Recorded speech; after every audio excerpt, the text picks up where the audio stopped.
Okay, hopefully live.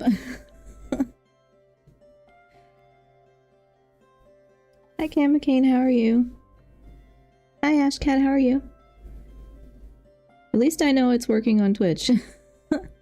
I tried for the first time to schedule, like to use the scheduler on YouTube. And it's like, I'm not live. Am I not live? I hope I'm live. Yeah, it's like Twitch always works just fine, of course, because that's kind of like the native streamer, but there's service that I'm using, and you don't schedule the same way you do on YouTube, of course, and so YouTube is like, I don't know, not wanting to play nice. So I tried for the first time to schedule the stream on YouTube so it would show up, because it doesn't have any other kind of, you know, schedule feature like Twitch does, and I pressed all the same buttons that I usually press and it did not work. So I think it's working now, but if it doesn't, it doesn't, and that's fine. I'll figure it out later. But yeah, so very, always something else for me to figure out, but okay. It is too early for me to be this sleepy, but I'm gonna play as much of this as I can, because I think this is like 4 hours. I think this section is maybe about 4 hours, but I'll get through at least 2. It should be the last part of this story section, I think, before anything else comes out, so I will be glad to be done. To be done with it for a little bit at least. Gives me a break so I can play something else. Except I've already once again forgotten everything that was going on.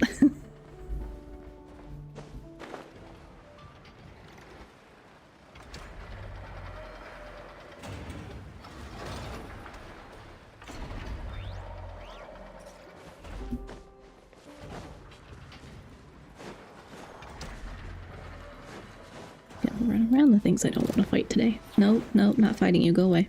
Go away.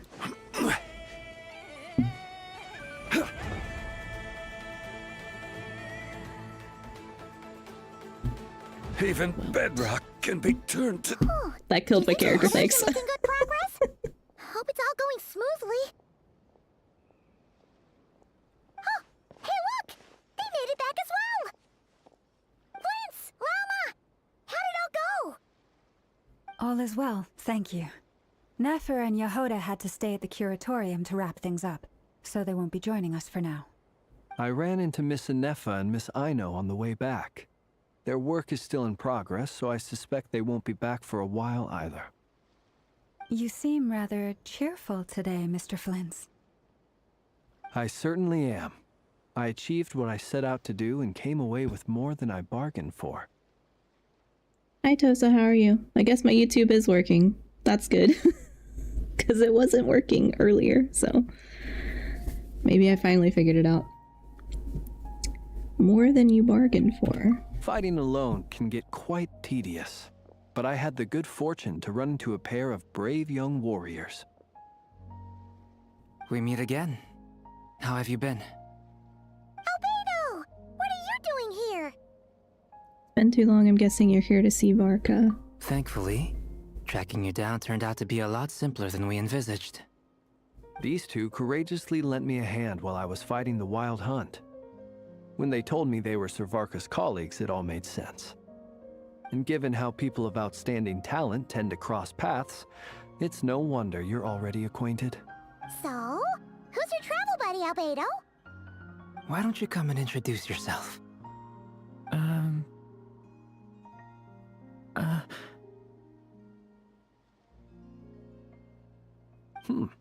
A gentleman of few words, I see.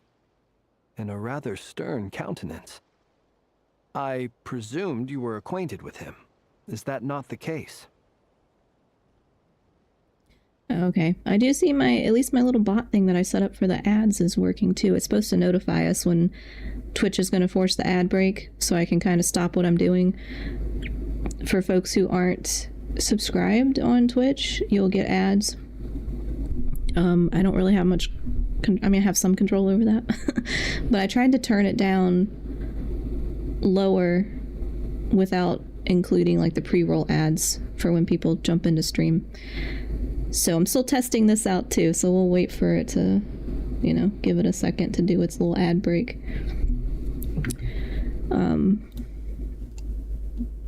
But yeah, that's something I still don't quite understand.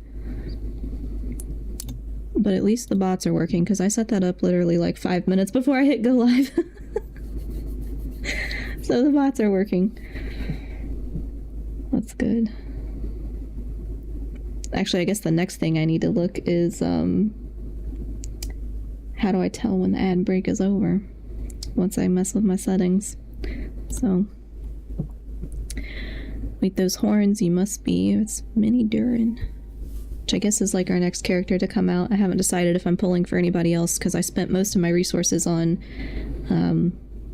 I didn't spend all my resources, but I spent most of my resources pulling for Flynn's and his weapon, and then I pulled for Nefer because I wanted the cat. I just wanted the cat in the idle animation. It's nice to meet you again. We've technically met before. Wait a sec! You're Minnie Durin! That's right. It's me.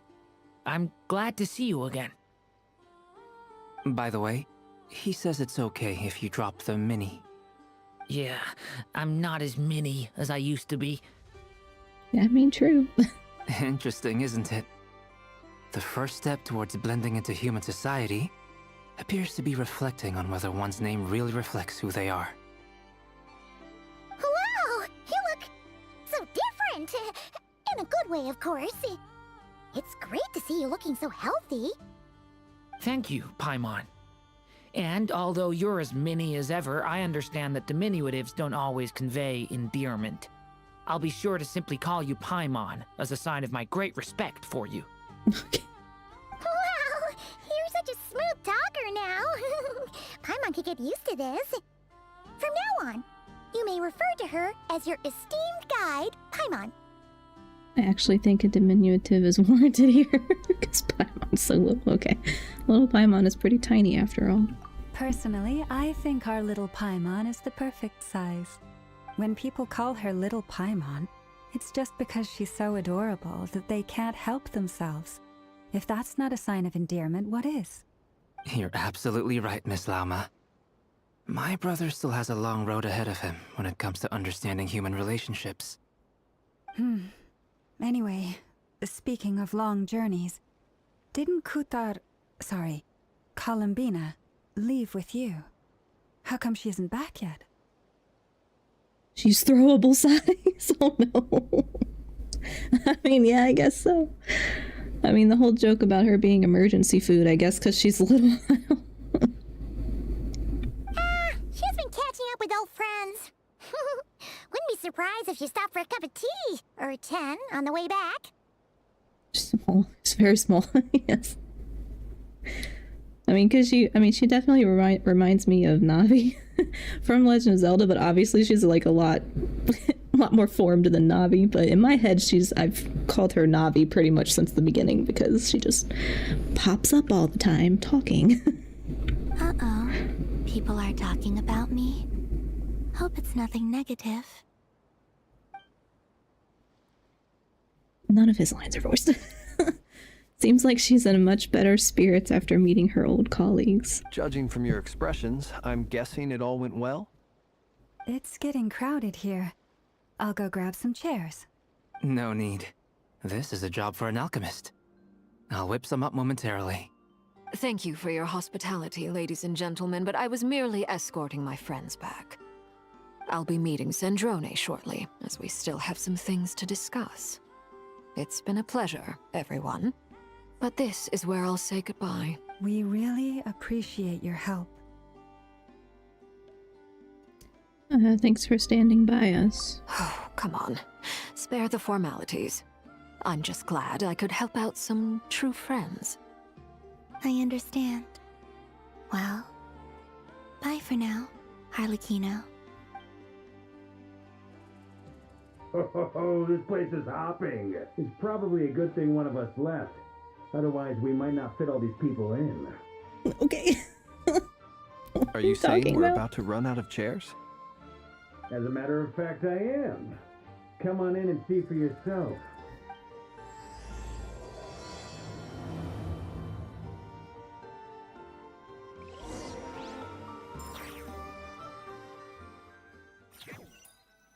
I'm being teleported.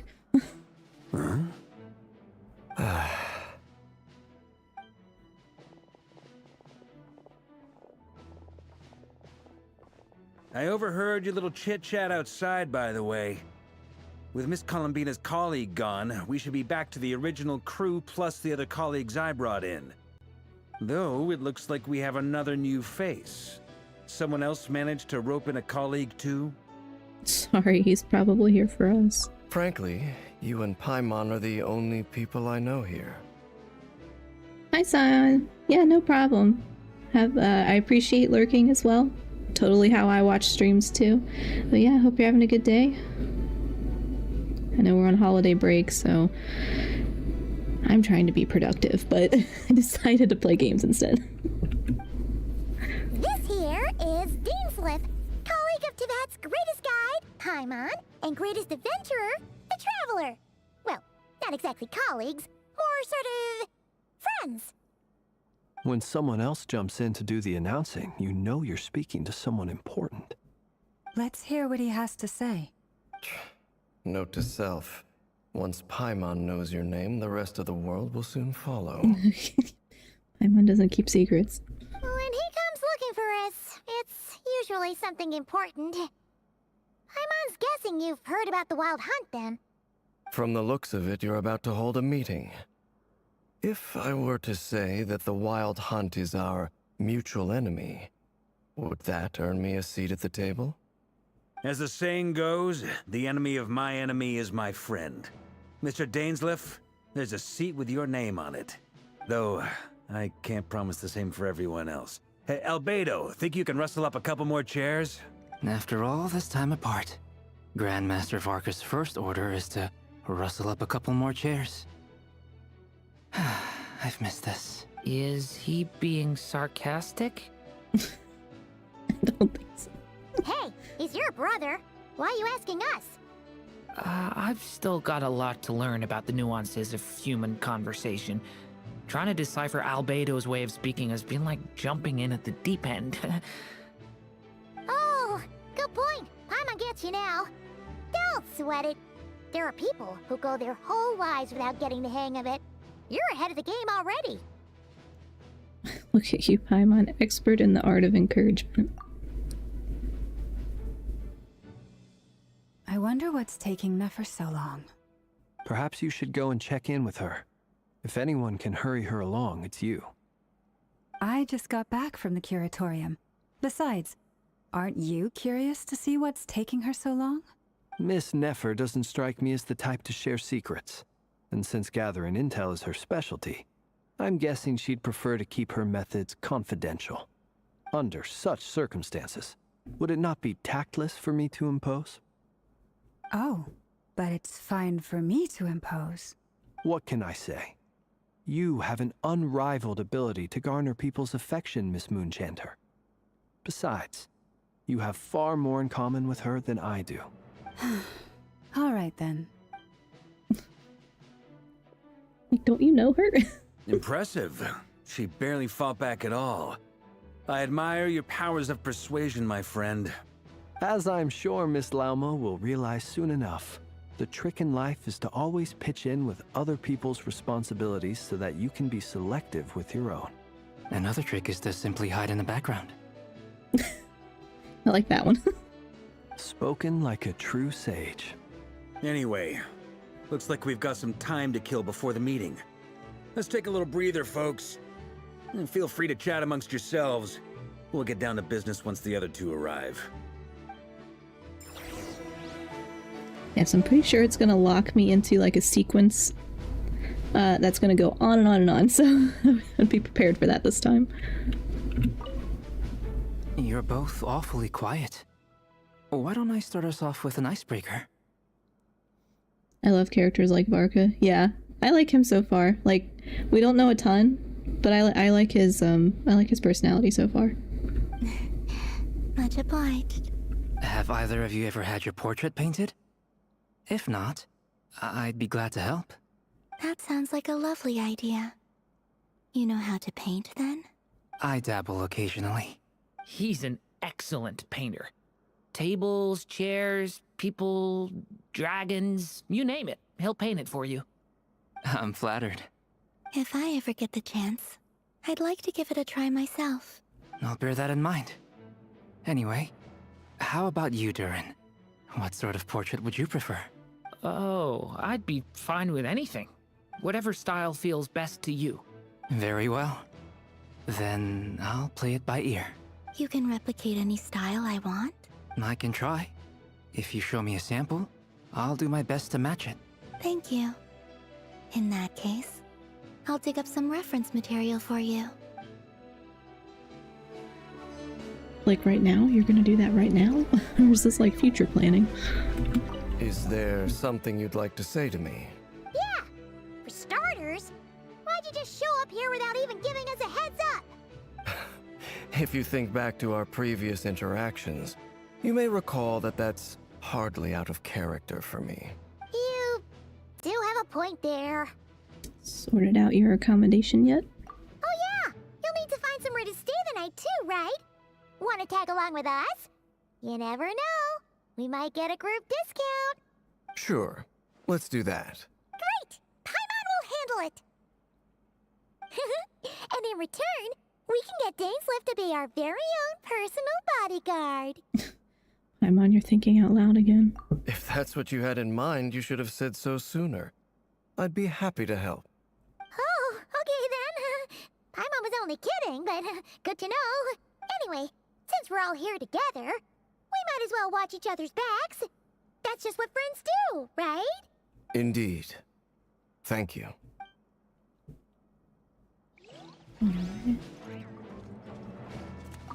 Truth be told, I can't remember the last time I was in a meeting with so many people.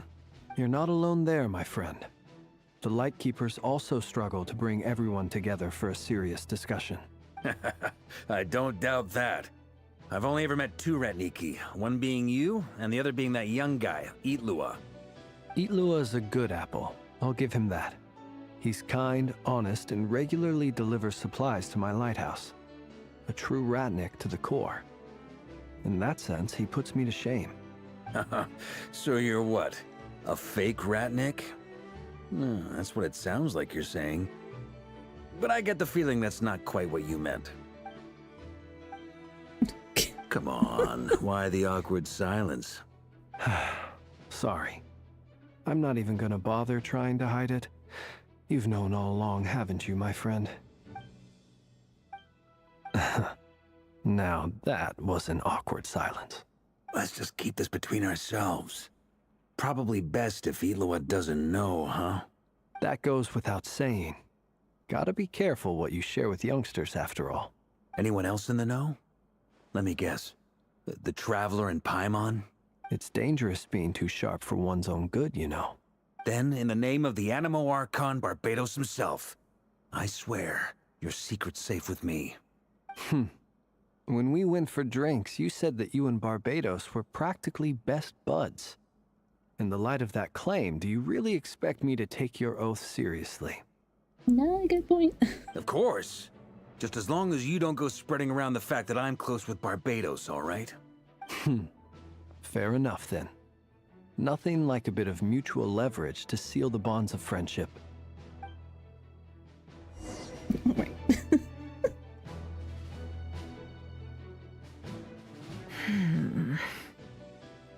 Also, I do apologize if you can hear me drinking out of my water bottle. My throat hurts.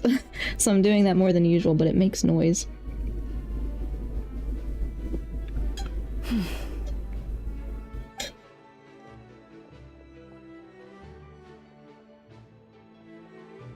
Ah, Miss Nefer. You made it after all. But what about Yehoda? I'm here to give you an update on how things are going on our end.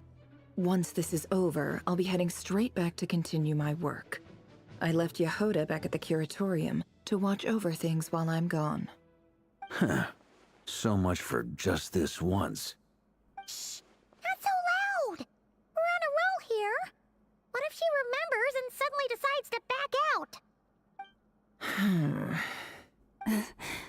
Did you say something, Mr. Varka?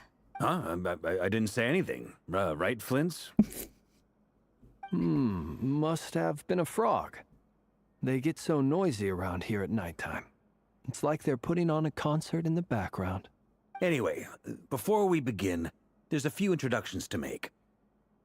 Let me start by saying that it's an honor to be speaking before so many distinguished colleagues and collaborators.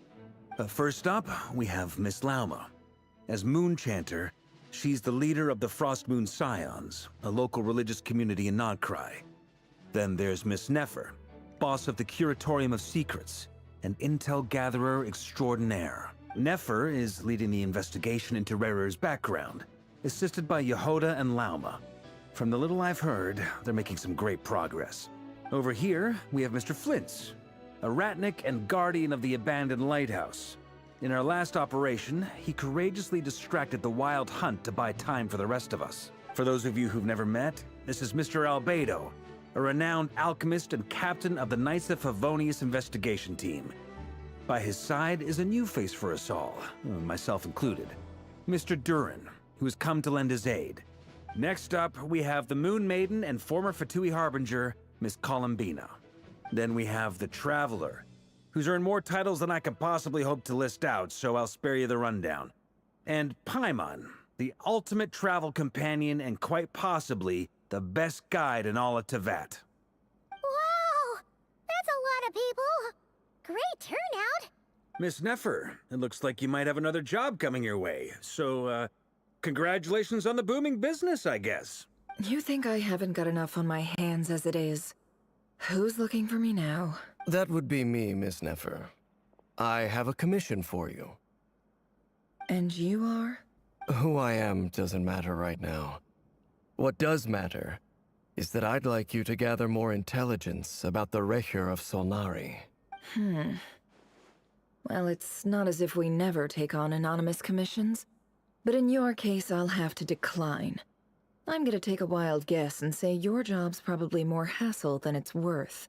Something about you seems like bad news. I think that's fair. It's my eyes, isn't it? Conrian, I assume.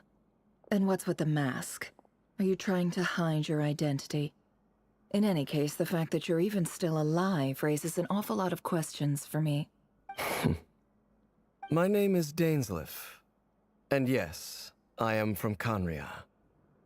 As I'm sure you're aware, the Recher of Solnari's real name is Rerir. He was once an acquaintance of mine. Really? Then you must have been quite an influential figure yourself. You flatter me, but none of that matters anymore. My point was simply to clarify why I have asked Miss Nefer to investigate Rerir's background. So you're both from Conria, and it sounds like you used to be friends? What am I missing here? Surely you already know how he became one of the Five Sinners. I'll tell you everything I know. The history of Conria, the names and identities of the Five Sinners. I remember it all like it was yesterday. I have never spoken openly of this before. But the truth was exactly as people say. The Five Sinners were each driven by their own desires, and it was by playing upon these that the Abyss tempted them to their fall, tearing Conria apart in the process. The visionary, Vedafinir, who wished to foretell the future. The wise, Haroptatir, who sought limitless knowledge. Gold, Rhindaughter, who desired to create life. The foul, Surtologi, who pursued supreme strength. And last, but not least, Recher of Solnari, Rerir, Ravager of the Moon. Of the five, Rerir is the only one who remains a mystery to me. He never harbored grand ambitions, So what changed in the space of a single night? How did he come to fall like the others? In other words, you're saying that his change came as a shock to you, and you have no idea what actually happened? That's right. You mentioned how the Abyss tempted them, which led to their fall. But what did that look like in practice? And what other context can you give me about the events of that time? The more detail you can give me, the better. Strangely, now that it comes to it, I hardly know where to begin. The fateful night took place during the era of the Eclipse Dynasty.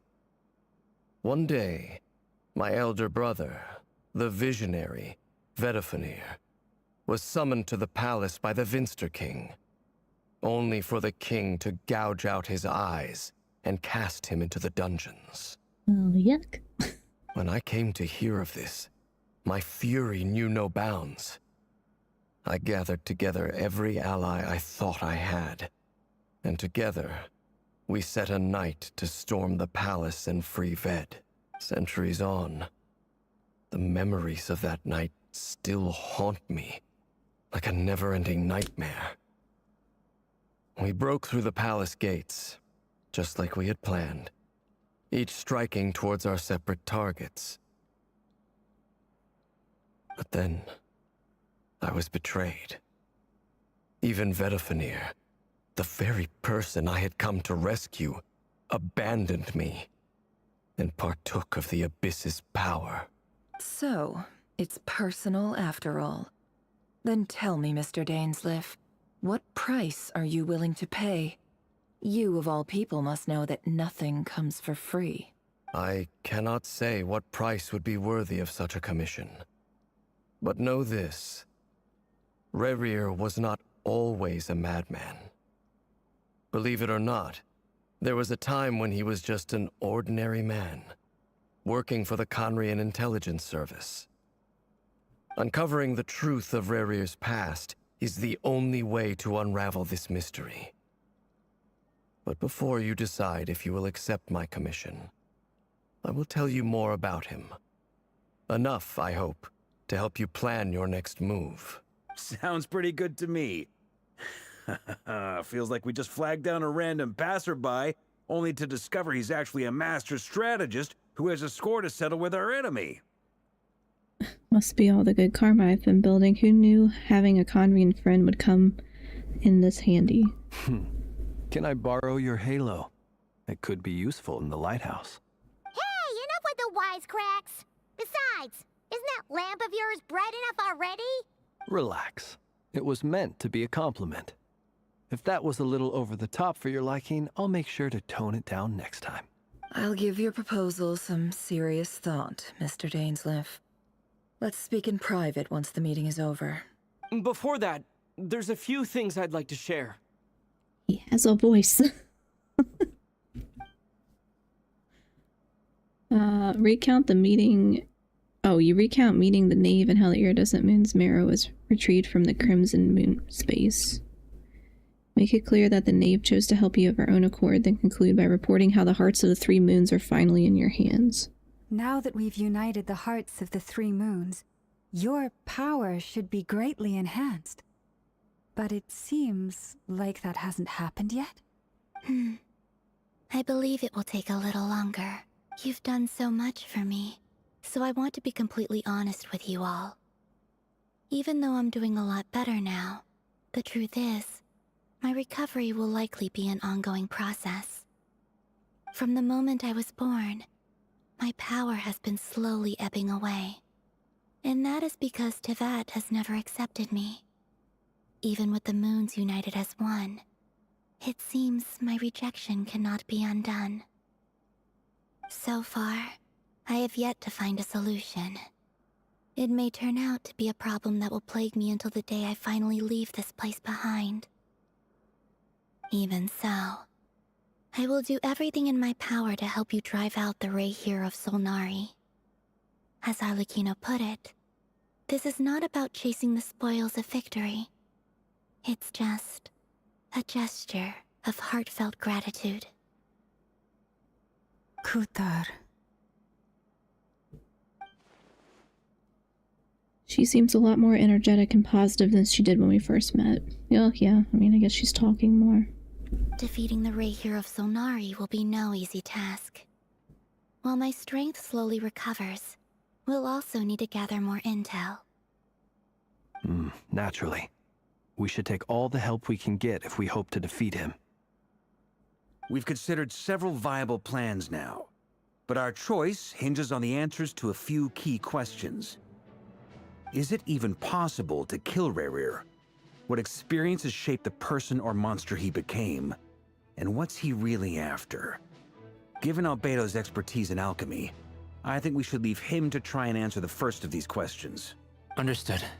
As for the other two, I'm afraid we'll have to count on you again, Miss Nefer. Believe me when I say it's not my wish to burden you. But right now, relying on your skills is our only option. So you're placing all your hopes on me, huh? We can't thank you enough for agreeing to help us. Honestly, I can hardly believe how lucky we are. You sure have a talent for changing your tune, Miss Moonchanter. Timid like Yehoda one moment, then flinches insincere flattery the next. Insincere. Okay. Ladies, please. I must object to your portrayal of me. That's all. Feel free to keep bickering. Just pretend I'm not here. Okay. Must object to the portrayal, but go ahead and keep bickering. Okay. I almost don't want to leave this room. I'm curious to see how this plays out. I have faith in you, Miss Nefer. Something tells me you'll stand by us until the very end. Oh? And what makes you so sure of that? What if I suddenly decide that my compensation is insufficient? This isn't about the money. I can sense that you've got a deep-seated distaste for Rapier. And knowing you, that alone is motive enough. Look at them getting along so well. Like two peas in a pod. And I'm the one they accuse of insincere flattery. There is no justice. I like them together, they're funny. Miss Lauma, you have to understand something. Unlike you, I don't actually enjoy having everyone's hopes on my shoulders. I mean, fair point, but are you gonna let this guy destroy everything? Like... Is that right? Well, maybe the fact that I'm willing to put my hopes in other people says more about me than you. But the fact is, I also trust you. And that's because I know that you're someone we can count on. Anyway, we've got our plan, so let's get moving. Mr. Dainsleif, let's talk. And Traveler, once we're finished, if you've nothing else planned, I'd like you to come with me. This whole experience is teaching me a lot. For instance, I now know that when other issues come up in the future, I'll have far more luck getting Lauma to convince Miss Nefer than trying to do it myself. Hate to say it, friend, but that's one of the funniest things I've heard in a while. Why? You think I've got it wrong? Quite the opposite. But what makes it so hilarious is how long it's taken you to realize. Nefer and Dainsleif converse intently for quite some time. From the gravity of their expressions, you can tell how heavily the next stage of the plan weighs upon them both. After a short chat, Albedo and Durin head off with Barca on what they describe as a sample-finding mission. Lauma steps out for a while, then comes back loaded up with emergency medicine. She tells you that while people rarely expect to get hurt, it's her duty to be ready when they do. You and Paimon wait patiently for Nefer, content to see how well everyone is working together. Once Nefer is finished, you follow her and Lauma back to the curatorium.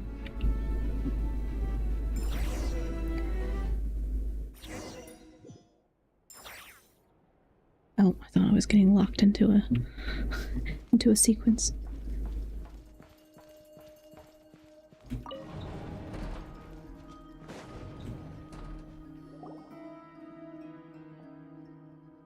Thank you for waiting. It's okay.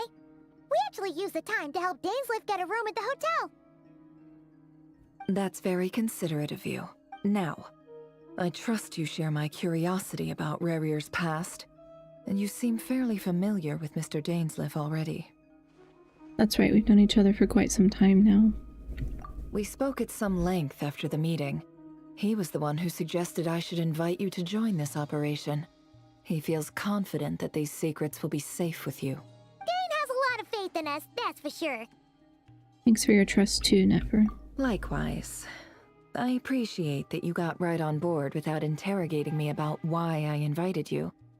It shows that you trust me to explain everything in due course. That's because we know what you're capable of. We appreciate you too, Nefer. You might have been forced to help in the beginning, but this time, it was your choice. That's one way to put it. Another is this, that once a decision's been made, it's set in stone. After that, my only goal is to see it through. Alright, so here's how it is. I'm going to access Rarier's thoughts again using my confidential method. Now, I'm sure you've seen things like this before on your travels, so you're surely well aware of how dangerous it can be. The reason I've gathered you all here is to ensure my safety during the proceedings. I plan for us to enter the fragment of his consciousness together, and once inside, I will focus on searching for information. Think of this as a diving expedition into someone's brain. If I'm the diver, you are my safety equipment, tasked with keeping me alive while I'm under the surface. Once the ceremony begins, we will all be spying on privileged information. But in the interests of safety, you must remain absolutely silent at all times. We will discuss our observations after the ceremony has concluded. Okay, but what happens? What happens if I'm not silent? Lastly, any individuals of a weaker constitution are advised not to partake in the ceremony. In any case, Paimon has her own job to do, which requires staying in the room, but not joining the ceremony. Nefer conspicuously left out the details of her confidential method. I guess her brain diving techniques are a trade secret. Well, good luck, everyone. Sounds like all Paimon can do is cross her fingers and root for you guys. There's a little more to it than that. I was being serious when I said you have a job to do. While the rest of us are inside Rarier's mind, it's imperative that we have a team member on the outside. In the event that something goes wrong, you will be our first responder. I don't anticipate any issues, but the extra level of safety will be greatly appreciated. I second that. This is a dangerous operation here, and you're our whole rescue team. That's pretty much the most important job in the crew. So, Paimon's like the lifeguard? Yeah, that makes sense. All right, got it. Good. Please, take a seat. We'll get started momentarily.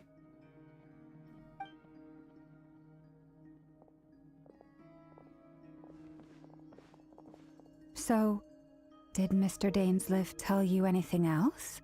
He told me that he believes Rarier kept some big secrets in his life. He's not sure that they were the cause of his eventual downfall, but he's asked me to uncover what those secrets were all the same. But surely you're not planning to go through with this, no matter the cost. If you think that, you'd be overestimating me. I'm a businesswoman, not a mercenary. But I do have my own professional reasons for taking this job. You think I'd turn down the opportunity to get a first-hand glimpse into Conrian history? No chance. Well, as long as you don't let morbid curiosity get in the way of safety concerns, we're good. We'll do whatever we can to help you. You're such a killjoy. I mean, isn't it dangerous? She's got incense candles. Almost feels like a summoning ritual. Yeah, kinda. Seems like Nefer still has no intention of sharing her trade secrets, but now's not exactly the moment to pry. I mean, if it's a trade secret, why would she share it? I see there's a chess set on the table. Could that have something to do with her intel gathering methods? All right, I'm good to go. All set over here too. I'm ready as well. Promise, Paimon, you'll be extra careful. Pinky promise. All right. Let your whole body relax. We're about to begin. Close your eyes.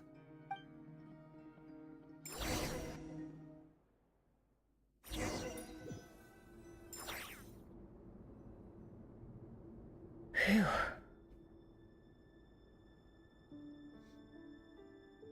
Hi, Edelon. Over on YouTube.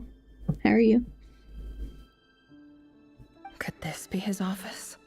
Pretty standard setup. Bookshelves, paperwork, files.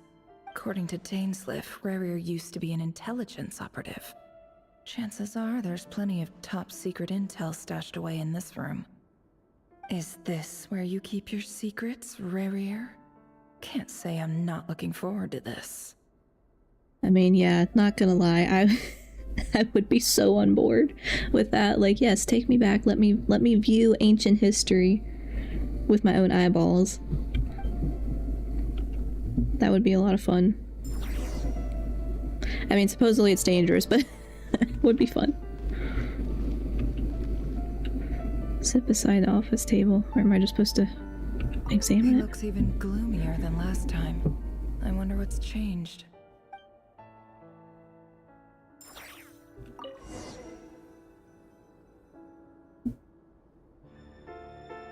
Today's files are in. Time to wade through them, just like usual.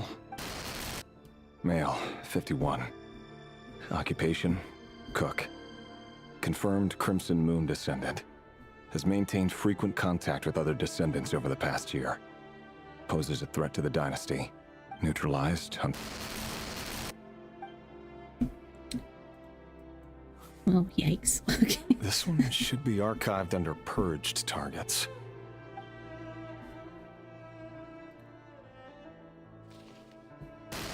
Female, 23. Occupation, office clerk. Confirmed Crimson Moon descendant. Has maintained frequent contact with other descendants over the past year. Poses a threat to the dynasty. Hi, Gokeska, how are you? Yeah, I saw, when I was scrubbing through a YouTube video, I saw a preview of this part because I was trying to plan, like, streams because I don't want to get, like, caught in a sequence. And I was like, oh no, is this gonna, like, walk me through the descent into madness or whatever? Neutralized.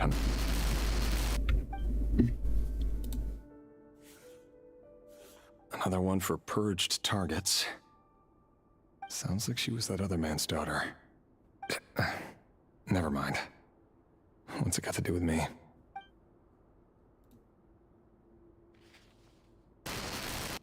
Male, 40. Occupation, teacher. Confirmed Crimson Moon descendant. Has been observed making contact with other descendants during the past year. Poses a threat to the dynasty. Neutralized on... Just another nobody for the archive. I'm good, just working. How are you? I'm good. I have this week off, which is nice because I'm trying to catch up on a bunch of stuff, but because it's a holiday week, it means there's just a million things going on, like unexpected. I unexpectedly had to watch some children from my family last night, and now I'm like, I hope y'all didn't get me sick, because I'm feeling a little sick. Come to think of it, I remember surveilling this man. A case like his never would have been considered a priority in the past. Huh. He barely even interacted with other Crimson Moon descendants.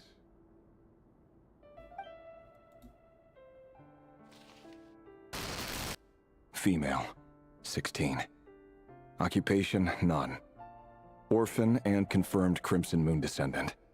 Has been observed making contact with other descendants during the past year. Poses a threat to the dynasty. Yes, a literal child poses a threat to your dynasty. Oh no, I hope not. Get some tea, girl. Yeah, I drank a big thing of tea last night. I was like, I had a child sniffling in my face for like 2 hours because he would not give me personal space. And I'm like, please go sit over there. I don't want to get sick. I have to cook for the holiday. I don't want to be sick. I want to enjoy my time off, please. So I'll be drinking a lot of tea today, but it could just be weather too, like my throat, like sinus drainage, all that nonsense when it gets cold. So Might just be that. I love that moment. Yeah. Yeah, I like that they made this interactive instead of just like, let's have him give his big villain monologue. I mean, maybe he still does that. I don't know. I haven't gotten that far, but like, I'd rather it be part of the story instead of like, let me just have you tell me everything that happened instead of letting me see it. I want to see it. Neutralized on... Filed. I have no recollection of this girl. None whatsoever.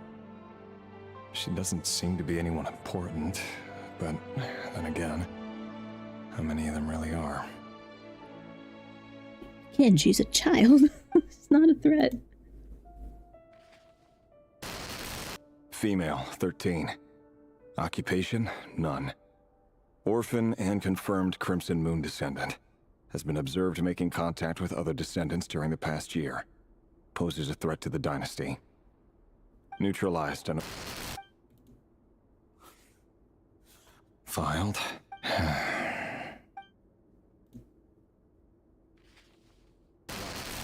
Male, 11. Occupation, none. Orphan and confirmed Crimson... Neutralized. Oh, I didn't mean to press it. Shoot.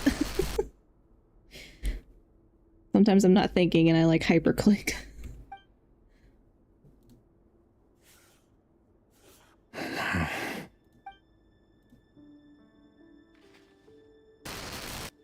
Male. 6. Occupation, none. Orphan and confirmed Crimson Moon descendant. Poses a threat to the dynasty. Gotta neutralize those orphans, that's what we do here. Yeah, I mean, it seems like the very obvious like the very obvious story thread of just following orders is not an excuse.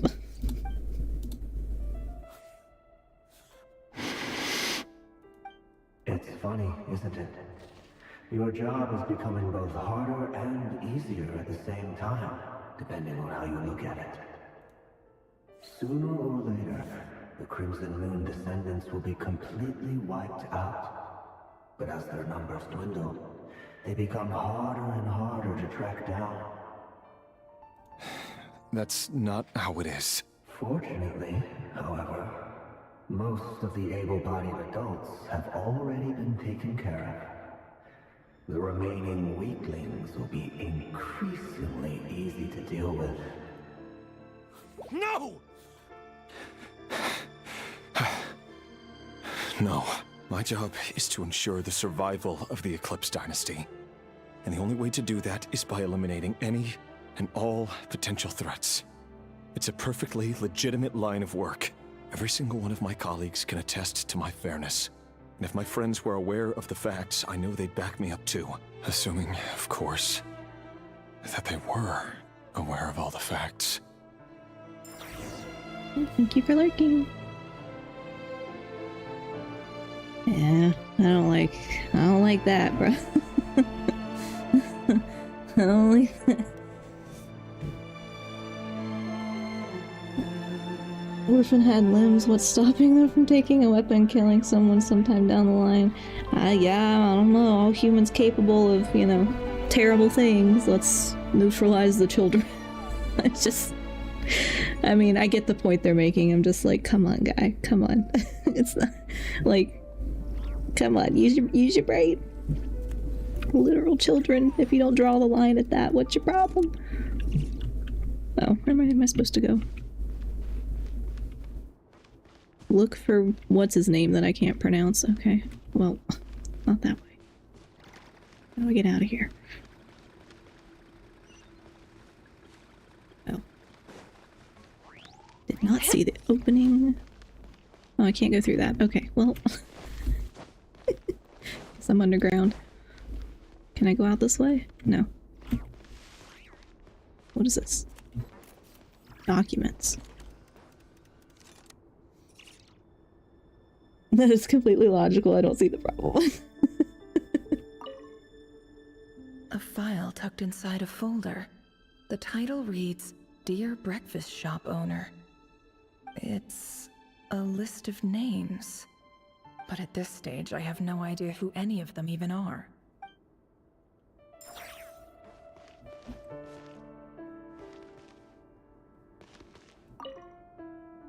Wonder what kind of encryption technique this is. Seems like it has to be inserted into that camouflage device nearby. Aha! It's an audio recording. Please, hear me out. I can't shake this feeling that someone's been spying on our house. No, I'm not being paranoid. It's true. I saw someone dressed in all black. It was a couple of days back, but that was on another street, not near my house. I swear, I know what I saw! There's a note in the margin. Surveillance of the run for their residence has concluded. We apprehended the target and filed the mission report last night. Could the voice in the recording belong to one of Rarier's targets? But also, like, what are you using to, like, prove that these people are what you say they are? I see other little thingies over here, so it's bookshelf. Bookshelves full of documents. Looks like these are all files, packed with the personal details of individual Conrians. The Crimson Moon dynasty preceded the eclipse. Since Rarier worked as a secret agent during the latter, it stands to reason that he was tasked with purging remnants of the old dynasty. Yep. Lines up exactly with what Dainsleif told me. Did I get... No, I got all those. There's one in here. A box containing a ring inlaid with a precious gem. Must be for his girlfriend. Did I get them all? Oh, there's a... okay. Door that I didn't know was there. Mr. Vedifalnir? It's been quite some time since we last met. Rarier, I trust you're here because you have something important to discuss. Forgive me. I wasn't tuning out, it's just, I noticed you didn't even phrase that as a question. As if you knew I was coming. Tell me, does someone in your position ever feel the need to ask questions at all? It is indeed within my power to foresee certain things. Things like your arrival. I was just thinking. It won't be long before I'll be inviting both you and Dane to my wedding. That isn't a lie, but nor is it a fact as such. It's a wish, isn't it? No fooling a prophet, is there? Ever since that day we met for drinks, I knew it was only a matter of time before you came looking for me. Does it feel good? Knowing how the future will unfold. I'm afraid the notions of good and bad fail to capture the complexity of what such a power entails. Once you've seen what will come to pass, it can be all too easy to succumb to fear and melancholy. Unless, of course, you learn to abandon these feelings. You fear my silence, and long to hear the words I left unspoken that day. That's right. You must have noticed my reluctance to broach the subject, and the reason is simple. Because the truth could never have lived up to your hopes. For both our sakes, such words are better left unsaid. The burden of prophecy was never meant for your shoulders. So who exactly do you deem worthy to hear your prophecies? None but our exalted king? Or rather, our king as he once was. You're closer to his majesty than I am. You must know better than anyone how much he's changed. You say that as though it is to my benefit. Yet precisely because of that, I dare not speak rashly. A king can turn out to be the most virtuous of rulers, or a tyrant more terrible than the most vicious of dragons. You are so wise and far-sighted, yet still you would have me live in fear of the unknown? You make a fair point. Especially given my silence alone was all it took to send you spiraling downwards. Very well then, let me offer you some advice. And I say this not as a prophet or a visionary, but simply as the brother of your friend. For many reasons, there is very little chance of your marriage ending in happiness. If happiness is what you seek, you should find another fiancé. Yikes.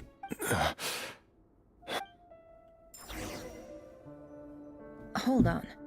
There's that same black fog again. Could this memory belong to Thelindis? Guess I'd better tread carefully.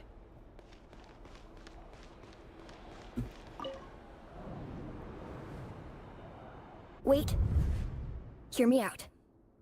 This time we finally got a clear look at his face and learned his true identity. His name is Rayrir, and he claims to be one of the king's guards. What did you say? A cruel irony, isn't it? The man you're set to marry leads a double life as a brutal executioner. Why are you telling me all of this now? Simple. It's because I want you to kill him. You are the only person he would never suspect. No, absolutely not. I would never dream of doing such a despicable thing. So you'll just stand by and watch him slaughter us to the last? Do not forget that the blood of the Crimson Moon flows in your veins too. The blood of the Crimson Moon? What does that matter now? The dynasty has long been dead and gone. You think that alone is reason enough for me to throw away everything I have? Why wouldn't it be? You too were once a child of the Crimson Moon, just like me. Don't tell me you've never felt so much as a flicker of fury for the way we were trampled into the dust. As long as you promise to abandon this pipe dream of restoring your dynasty, I can try to persuade him. Or have him persuade the Vinster King. Persuade the Vinster King? Do you even know why he's so obsessed with hunting us down? Why he keeps trying to force us to hand over our secrets over and over again? Or why we refuse to give up on restoring the dynasty? The Vinster King. A blind fool. His eyes clouded by powers from beyond this world. A petty little man with a miser's heart. And he dares to sit upon the throne? Mark my words. Sooner or later, Conria will fall. And it will be his doing. If you can't bring yourself to do it, so be it. Just you watch. It won't be long before calamity descends upon us all. The Rayrir of Solnari. That really is quite a secret you've been keeping from me, Rayrir. But who am I to talk? Am I really any better? I've kept my own past a secret this whole time too. Love should be built on honesty. But ours was born from lies. And yet, is it really so wrong to hide things that would only make life harder? If we don't cover up the parts that no one else should see, how can we go on pretending to be normal? I mean, those are some pretty big lies. Vedifulnir must have known all this. And that's why he made his prophecy. In the end, nothing stays hidden forever. But I won't just sit by and watch this disaster unfold. I'll do everything in my power to protect what I cannot afford to lose, no matter who I have to face. I don't know if they ever explained why her memories are in here. Because that doesn't make sense. Huh? Was that Rayrir who just walked past the window?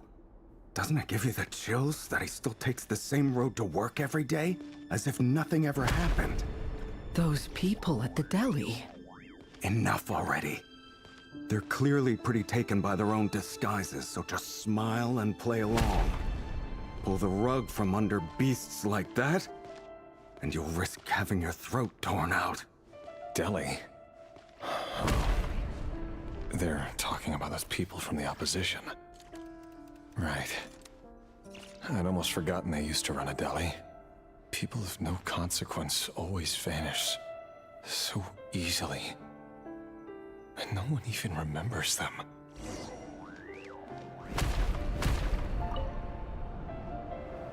But surely you can see he's not the man he pretends to be. So many have died already, and they say that the king's madness grows with each passing day.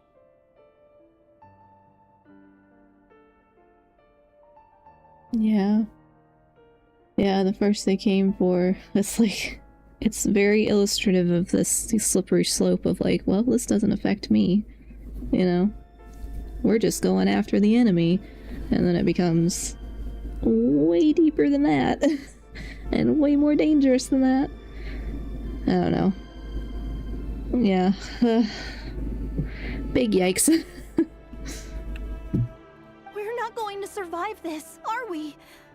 But why does it have to be this way? Do we really deserve to die just because of the blood that runs through our veins? Felindis, are you even listening? Sorry, Freether. My mind was off wandering. I heard you, though. You're talking about what Rerir said. He's just following the King's orders. He's a secret agent, and it's his job to hunt down rebels and dissidents. By the time you first met him, he'd already taken lives. Maybe he was using you from the very beginning. No. Rerir has no idea I have anything to do with the Crimson Moon. My family are only distant relatives of the main lineage, and besides, my eyes are perfectly ordinary. Truth be told, apart from my teacher, pretty much no one knows I have any connection to any of it. It's been a long time since my family severed ties. But as Orlog said, who could possibly talk sense into that raving lunatic of a king? No one.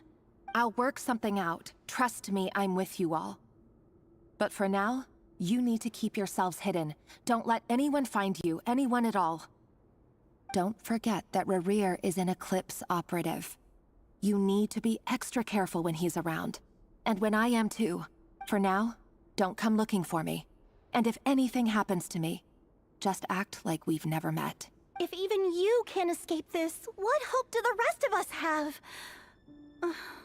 But after all this time together, surely he wouldn't lay a hand on you. I won't speak in his defense, nor can I give you a clear answer to that question. But I'll do everything I can to put an end to this. Here, hold on to this. If an opportunity to escape presents itself, take it. You'll be glad you took some spare change. You call that change? But what about you? I've got a job, and there's still money coming in. But you can't go anywhere right now. Please think about yourself for once.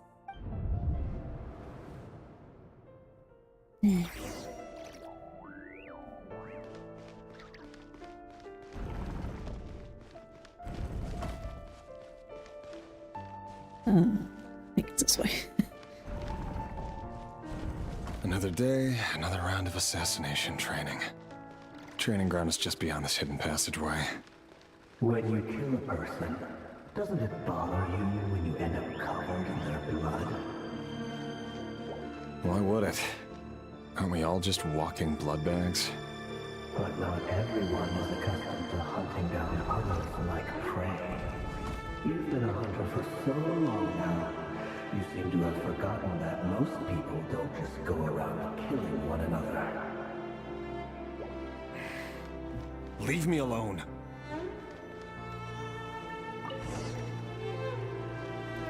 Make sure you have a firm grip on the handle, then choose your angle well. Keep your movements light and brisk, and the prey won't sense a thing. I love that. I'll bet no one's ever died a quiet death at your hands. I work clean. No traces.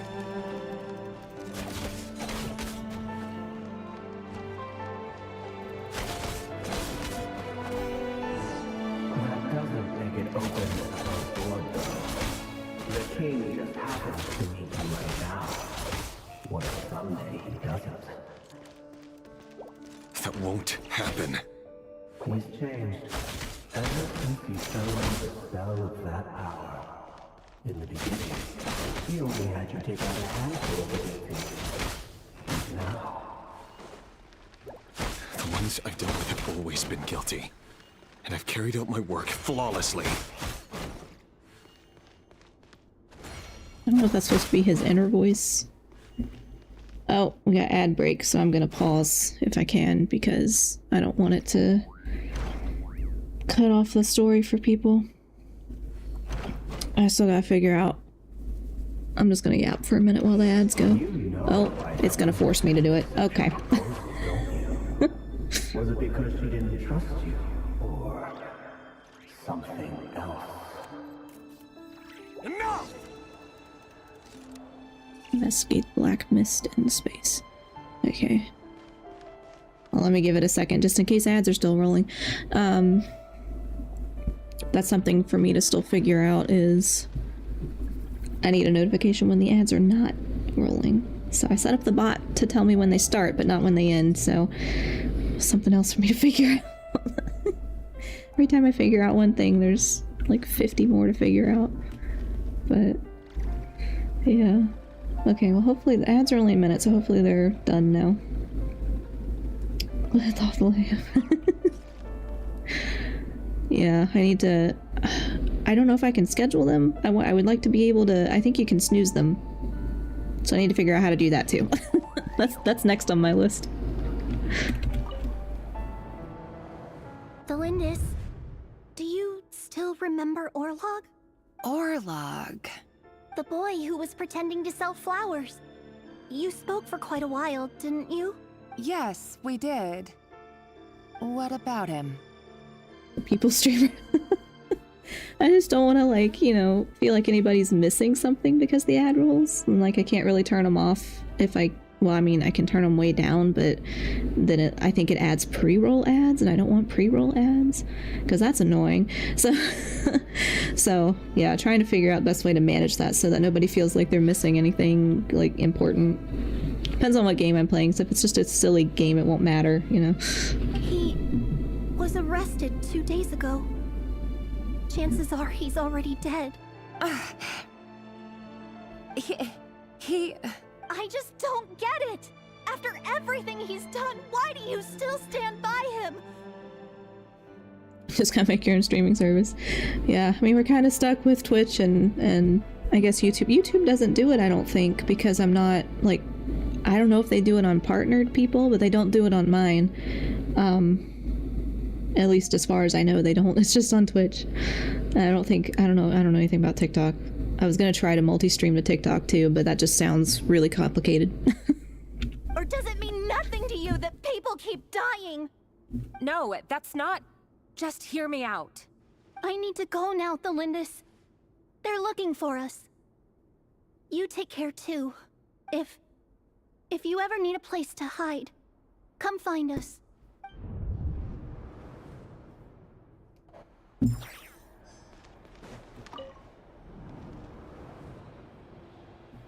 Author Thelindis.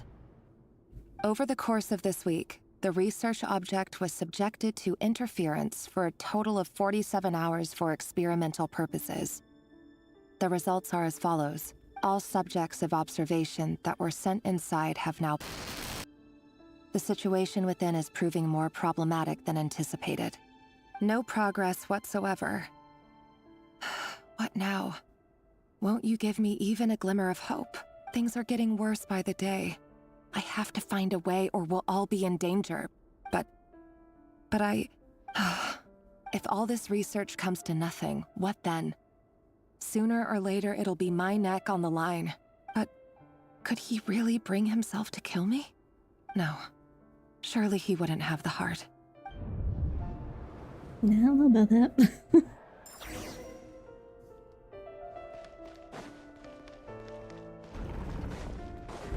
Oh, okay. Ooh, hello. Why What's won't happening? you just let us go? We don't even know each other. All we want is to live ordinary, peaceful lives. You want... to live? Thanks for following, Xena. Yes. I just want to go on living. Is that really such an unforgivable crime?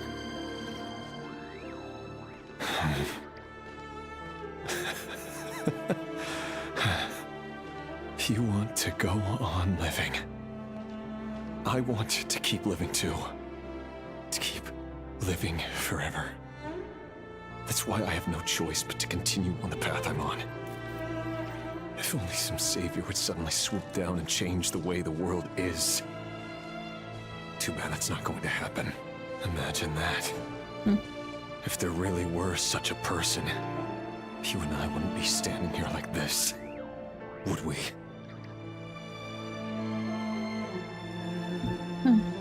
Okay. It like turned me, it turned me around. I was like, what? Am I going the wrong way? Today's files are in. Time to wade through them just like usual. No, I don't get tired of it. It's my job. And not only am I lucky to have it, I'm good at it too. That's some denial. Wait. Thalindis? No. No. No! Why? But you bear no mark of the Crimson Moon. How could you possibly have anything to do with them? It cannot be! A diluted bloodline. Carefully concealed. I see it now. You've been living in the shadows just like me. I'm so efficient at systematically killing orphans. I know, it's like, what a thing to brag about. Like, hey, I'm really good at my job. Okay. Is that a job you should be good at? I don't know about that. What a fool I've been. Numbing myself with talk of justice. Even imagining my friends would back me up. But in the end, Irminsul. Finster King! How far are you going to take this? From the direct bloodline to secondary offshoots? And then what? You get it now. Today it's the descendants of the Crimson Moon. Who will it be tomorrow? Will you not rest until everyone down here is dead? No. This cannot go on. This is where it ends.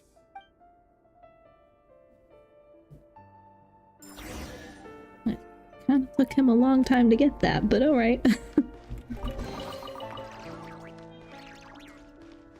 Are there more things for me to click on, or no? I don't think so.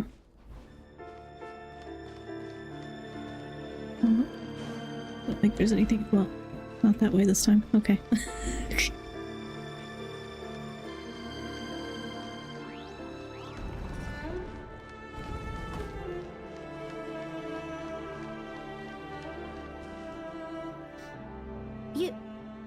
You're really letting me go? I am. As long as you can guarantee that no one will find you. Don't worry, I'll be extra careful. No one will know I was here. But what about you? Me? If you let me go, you won't be able to complete your mission, will you? Good point. In that case, maybe you should stay. No, please! I just want to see the outside world again. To... Go on living? Yes. I know you're a man of your word.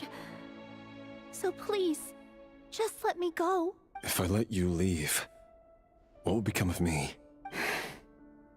Just kidding. Go, now. But remember, don't let anyone know you were caught. We'll be seeing each other again very soon if you do. Even shadows in the dark must live by a code. But you can't save everyone. You've been whispering in my ear for days now, Vedivulnir. What are you trying to do? Break me down? Okay, so it's the other dude. It's not it's not his internal whatever guidance voice, it's the other dude. I only say this because you long for an answer to your problems. Let her go, Rerir, or you risk losing everything. I will not abandon Thalindis. Then you'll need a little more vigilance and a lot more power. The world is changing, Rerir. Keep your eyes peeled for your moment of opportunity. And that voice used to be so unclear. But now I know exactly whose it is. It's Vedalfnir. He won't tell me how to actually resolve any of this, but he keeps trying to manipulate me like a puppet. What's his game here? Tell me then. What will this moment of opportunity look like? And no answer. He's like a ghost. Always disturbing me when I'm on edge, but never answering when I need him most. So, the Eclipse Dynasty was purging, well, massacring the descendants of the Crimson Moon. And it seems like it was all connected to the Vinster King's research. The King's obsession with abyssal power left the future of Conria hanging in the balance. No wonder every aspect of Rarir's life was so unstable. And it looks like this Thelindis, Rarir's would-be fiancé, herself belonged to a sub-branch of the Crimson Moon Dynasty's descendants. It almost defies belief that a couple like them could hide the truth from each other for so long. If the Vinster King hadn't intervened in such a drastic way, they might have gone on deceiving each other for the rest of their lives. And why does Vedalfnir, Daneslif's older brother, keep talking in Rarir's head? This guy kept more secrets than I ever imagined. The human mind is like a vast desert of shifting sands. When you follow the flow of someone's memories, you only ever see the parts they're willing to let surface. Time for something a bit more creative. We've been inside Rarir's mind this whole time, building up a picture of his psyche. There's already enough clues on the board to start reading between the lines and mapping out the rest. Now, we can finally begin to put the pieces together. Sure, it'll only be a reconstruction, part simulation, part reasoning, but it's usually pretty accurate. Once we've built up a cognitive profile, we just need to cross-check the logic behind his actions. And then we'll be able to take a sneak peek at whatever it is that Rarir has really been hiding. I mean, that sounds like a lot of work.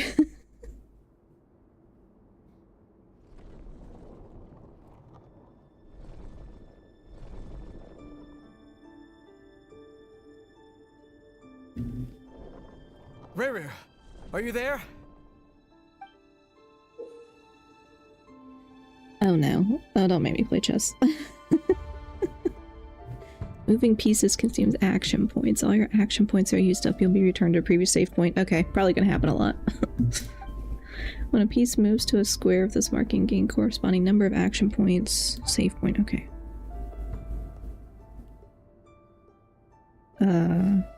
Alright. Am I moving with, yeah, WASAD, okay.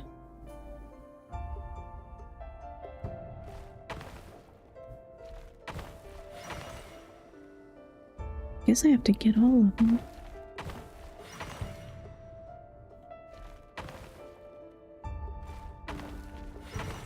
Okay. Hey, More of a puzzle game than chess. I am very bad at puzzles. I'm very bad. I don't even know how to play chess, but I'm very bad at puzzles because they require thought process. But usually they make it like looks more complicated than it actually is. So then when I actually do it, I'm like, oh, that wasn't so bad. Why was I thinking that was going to be really hard? But for someone who like grew up on Zelda games, you'd think I like puzzles, but I don't know. I guess when my brain's too tired, I'm just like, nah. Dane? What's wrong? Quick, come with me. I'll explain everything once we've met up with the others. Okay. I'll come. But the Lindis is still over at the Universitas. I'll need to leave her a note. All right then, but make it quick. I've never seen Dane so worked up before. Whatever this is, it must be big trouble.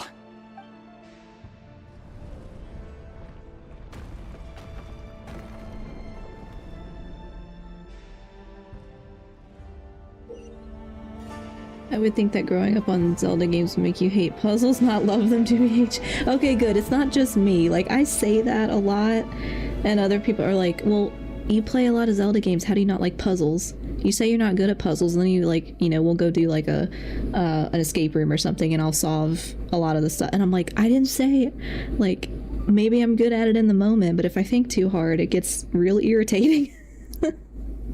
And I do kind of hate puzzles. Make use of movement squares. Move pieces in the marked directions. Maybe this way does not consume action points. Okay. Alright. Also, this is like sideways. So I'm not pressing the button that I think I should press. Like, I feel like I should press forward, but it's actually side, and I can't... Can I change the... Oh, whoa, okay. I can kind of move the camera a little bit.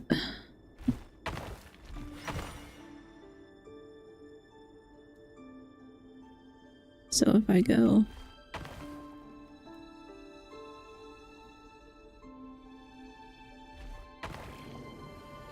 Oh. Oops. Nope, that's the wrong button. Because I'm sideways, so I'm just gonna run that out so I can go back.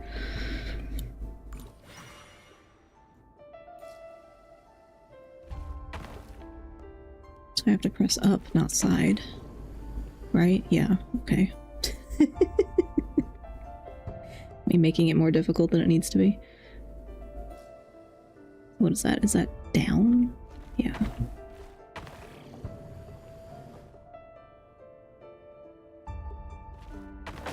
Oh, oops.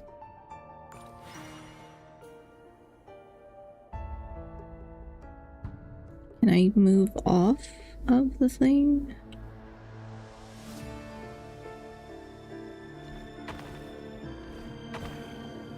Like, can I? No, you can't. So you can't get the 5?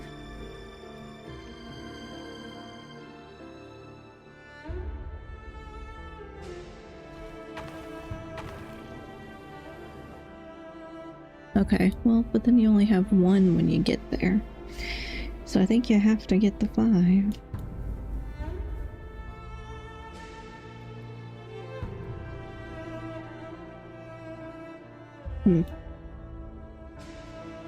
Alright.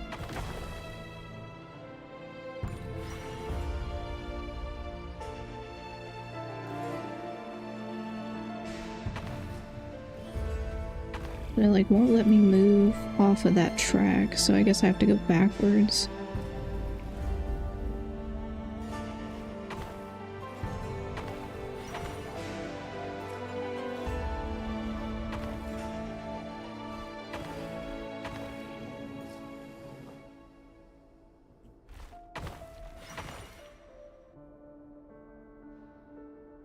I don't know, I slept for 4 hours last night.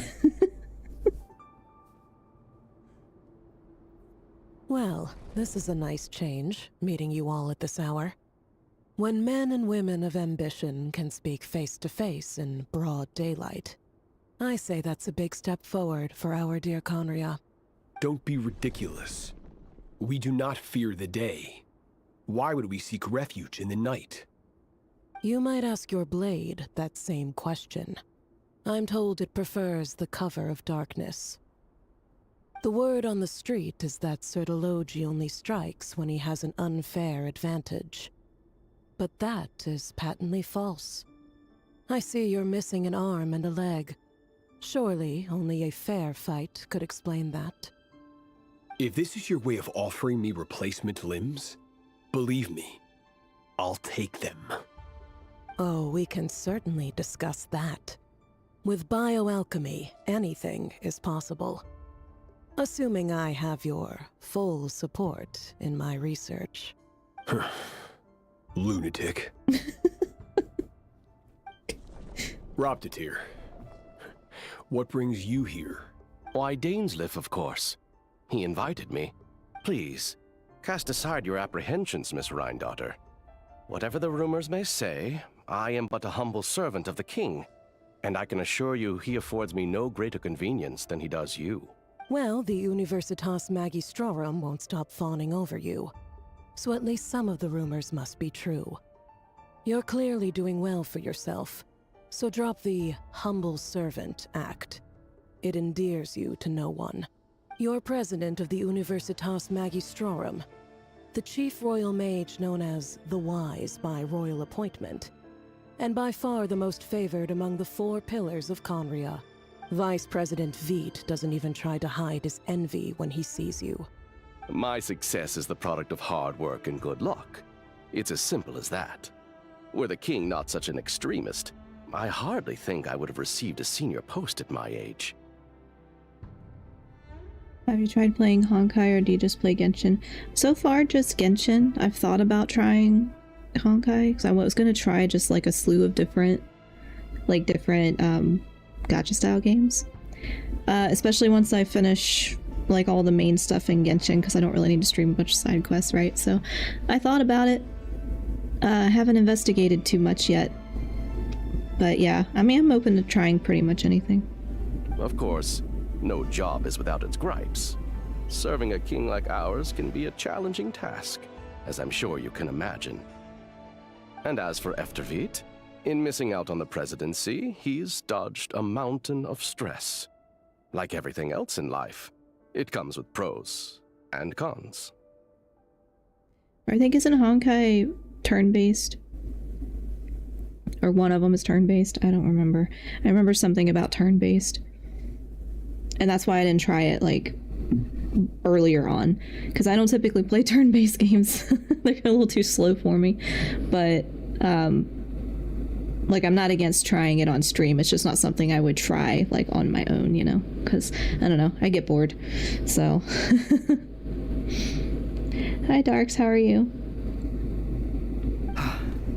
You're all here. I apologize for the short notice, but it was an emergency. Yeah, it's turn-based, it's more story-focused. I really like story games. I like, that's my main kind of thing for games, is I prefer, like, narrative story stuff, which doesn't always work on stream, but it can. So yeah, I'll probably add that to my list of things to look at, because once I finish this, I don't really know what my next plan is. But I can get over the turn-based if I like the story. I just have a short attention span, so sometimes I'm like, it's too slow.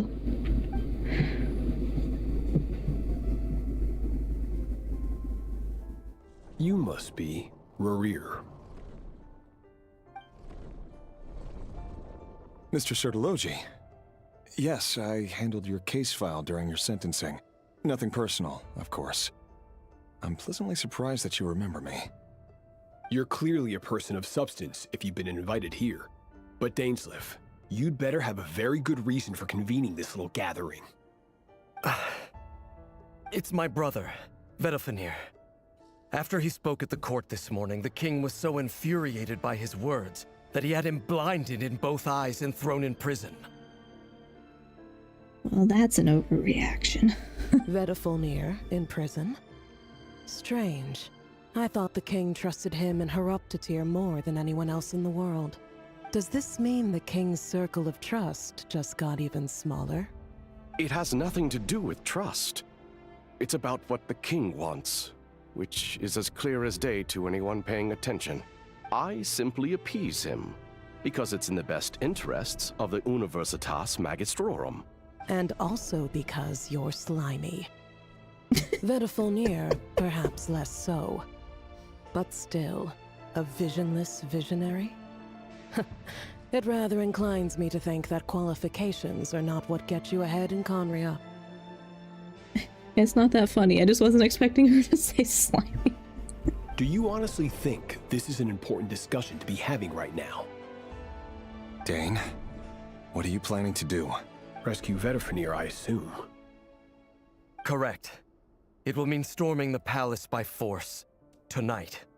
I need all of you on my side. That's far too dangerous. And don't forget, Dainsleif, you're captain of the Royal Guard. You swore an oath to the throne.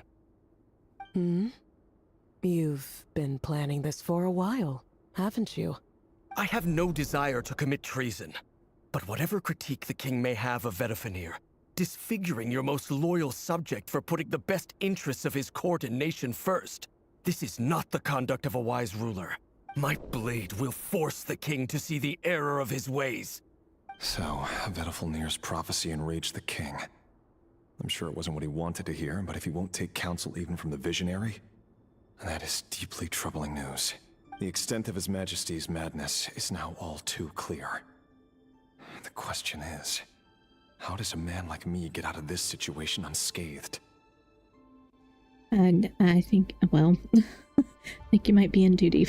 You have noble ambitions, Dane. But I'm afraid they don't do much for a guy like me. I'm not interested in saving the world. All I want is a letter of pardon. A letter of pardon? For whom? Thelindis? The chances of the Vinster King issuing a pardon for anyone connected to the Crimson Moon seem vanishingly slim. Yeah.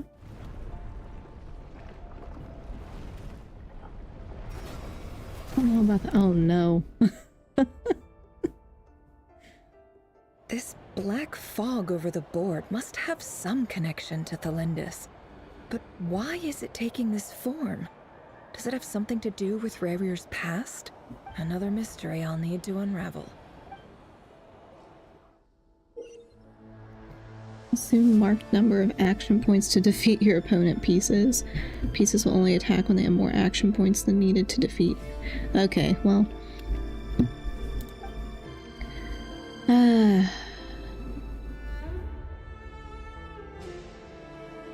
Okay, well, we're just gonna do it and see what happens because I was not planning on having to think much today.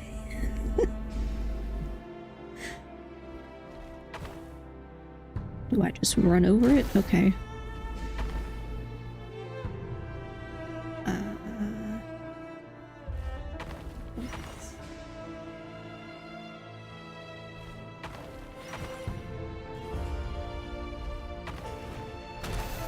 Oh, so that one, can it get me from the side?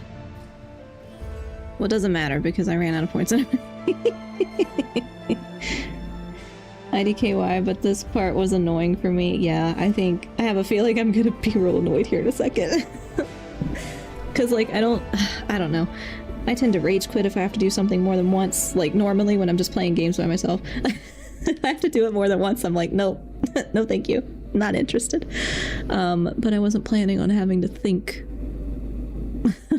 today. So I guess I have to go collect all those other... I mean, do I have to fight them? Or can I just go around them? Here, let me start over. Same. You're like me then, huh? Yeah. And then I feel bad because I'm like, I'm on stream. I don't want to get upset. That's no fun to watch, right? Like, but it's also kind of not fun to watch me struggle. I mean, maybe it is. I don't know. But like, if you're really bad at it, and then it's just frustrating for people to watch. But what happens if I go back? Okay, it does let me take it again. I'm also like pressing the wrong button. Oops. Okay, so I can get that. Do I have to go around the whole thing? What if I just go around the whole thing?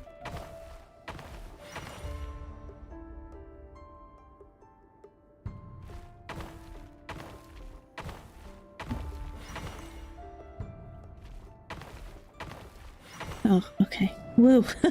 That wasn't as bad as I thought it was going to be, but Author Thelindis. Over the course of this week, the research object was subjected to interference for a total of 60 hours for experimental purposes.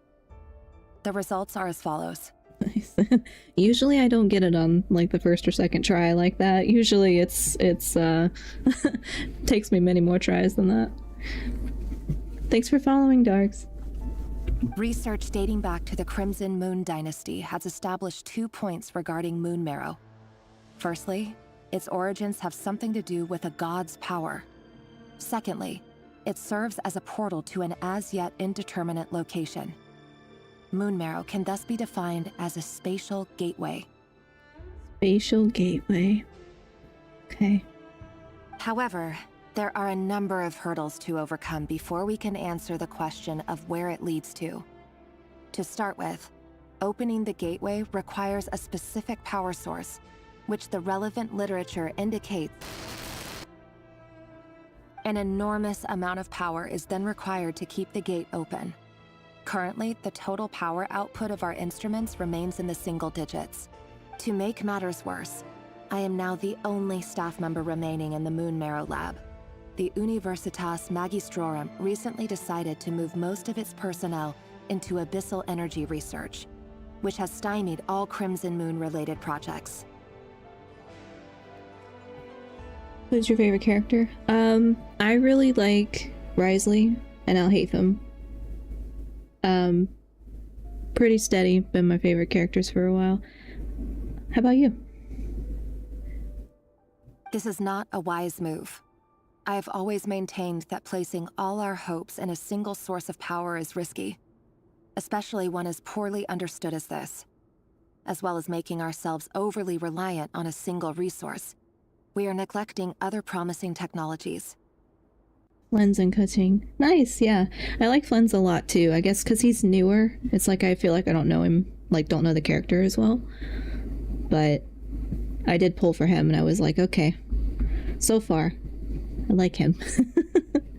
But yeah, I definitely tend to play, when I'm playing by myself, like not on stream, tend to play the same characters over and over, and it's usually just like the ones that I kind of stuck with like that. And like they don't necessarily work well together, but I kind of don't care. I apologize if this comes across as disrespectful. But as a Moon Marrow researcher, I desperately want to see the world beyond the gateway. If we really made it there one day, what would we find? And how would we go about taming the unknown? My imagination is endlessly fueled by questions such as these. Yeah, I'm the same. I play with characters I like, yeah.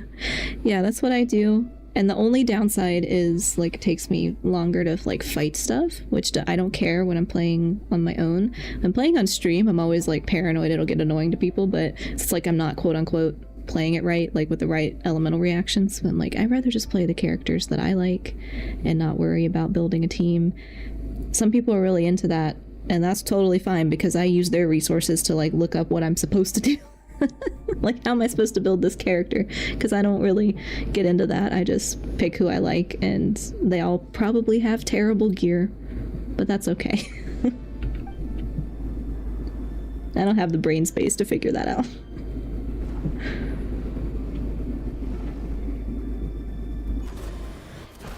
Oh no. How many times are we gonna do this?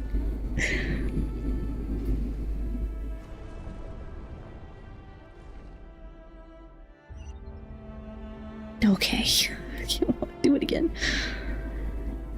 Alright, but do I have to fight the things, or can I just go? Okay, there's only one little blob thingy. I don't,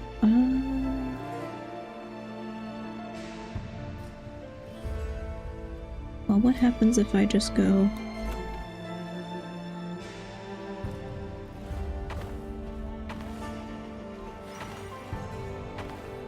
What happens if I just go that way?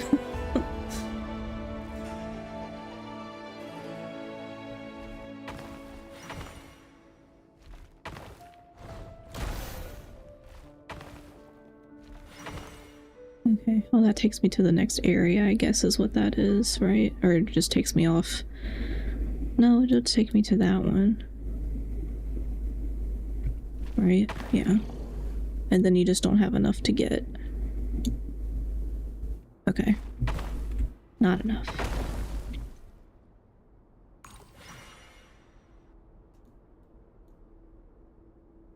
Is that like down or sideways?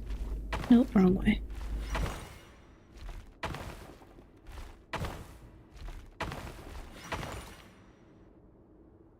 I don't know if I have to.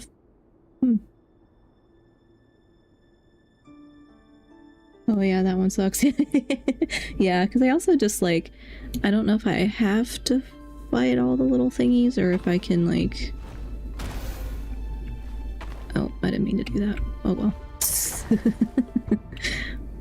Or if you're just supposed to do it in multiple goes, or you're supposed to do it all in one go and I'm doing it wrong.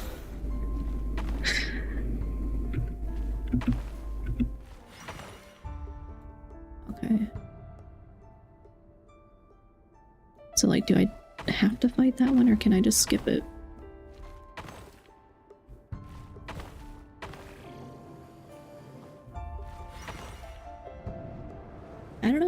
guess I could skip it. This is for you. I heard you're gonna leave the city with your parents. The Lindis, did you hear about what happened? I've heard nothing. Rerir got back very late last Friday, and he was acting a little unusual, but he slept pretty well, so I'm guessing whatever he did was a good deed. You never saw him, and I don't know what he did. And this conversation never happened. You understand? Pretty sure if you fight them, they just give you more space to move. Oh, that would make sense. Yeah, that makes sense. What if he finds out that you pried into his secrets? Don't be silly. I don't know what secrets he does or doesn't have. All I know is he's just a normal guy who happens to run some errands for the king. Are you scared of him? I don't know. The Rerir I know doesn't match the person you all describe. Logically, I should be scared of him. And yet, I don't want to lose him. But enough about that. You should get going, and be careful with the package I gave you. Keep it secret. Keep it safe. What's in it? A piece of the moon. All you need to know is that as long as you keep it safe, then in the future, everyone will be able to see a red moon. A red moon? You mean our moon? That's right. Our moon. Promise me you'll look after it. I promise, Thelindis. The Crimson Moon bloodline will never die out. Its light, the color of blood, will become like a fire that flows in our veins, no matter how long it takes. Okay.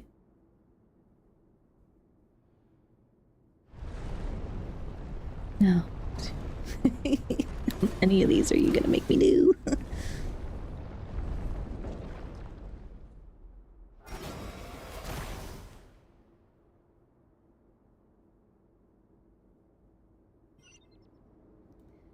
All right. Okay, so I just have to get. There's no little memory thingy. It's just get that way, I guess. Okay. Don't think, just go.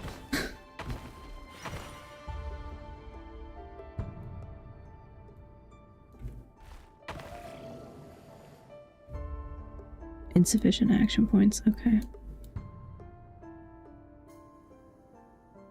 Oh, it has to be greater than. Got it.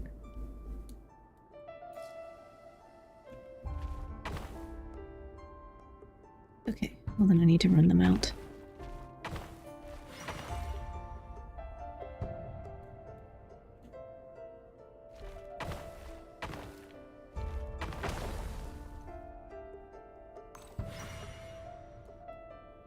Make me go the long way.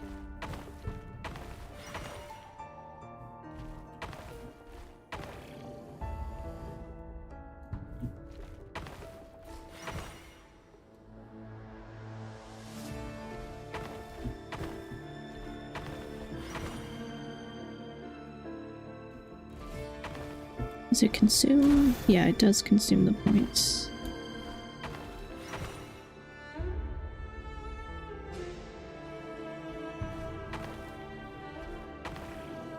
Oops. I mean to do that.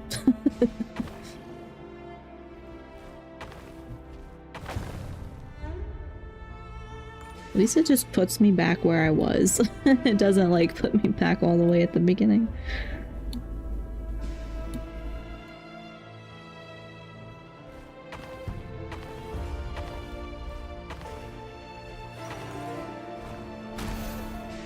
I don't know that really matters.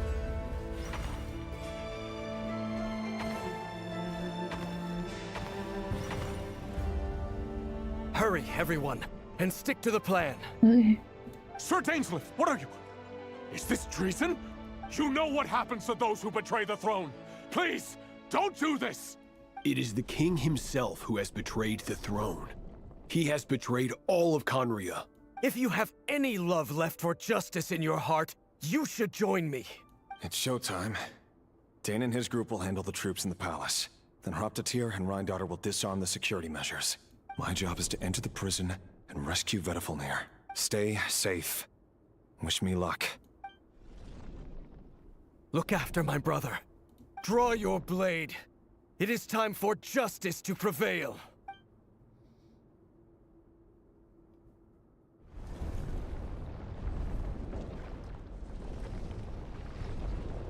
Mhm.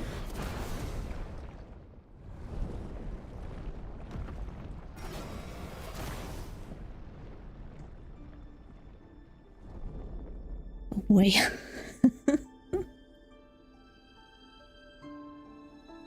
This way. Okay. To that point.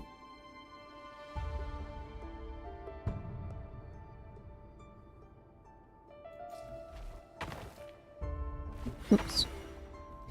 Pressing the wrong button. Nope. It being sideways really kind of throws me off.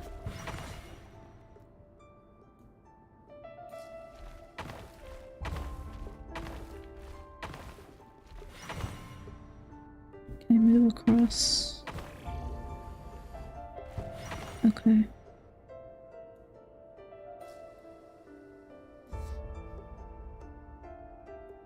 Well, if I only have to get there.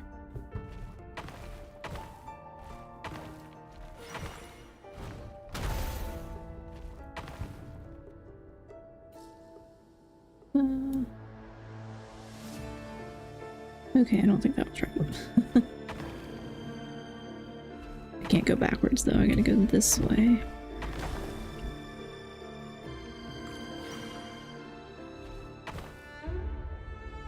Oh. Duh, okay.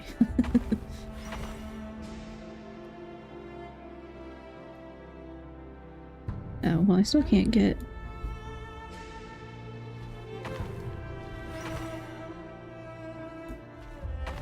I still can't get... That's... Oh, that one's going that way.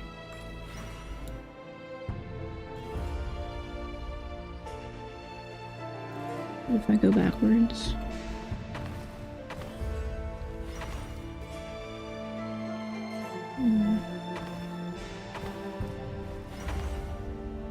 I won't be able to... Huh. Won't be able to stop the flow of that one.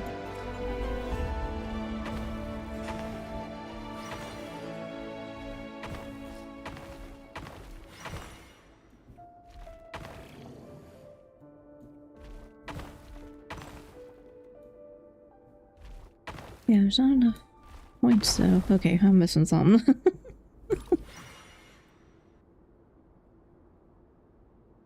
Hold on, I have to get to that one. These are going that way. So I have to go through the center. Okay.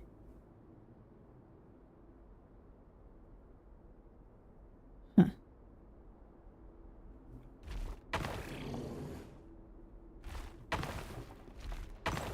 Yeah, okay, weird. I don't know, brain too tired. Alright, was I supposed to get more points back there?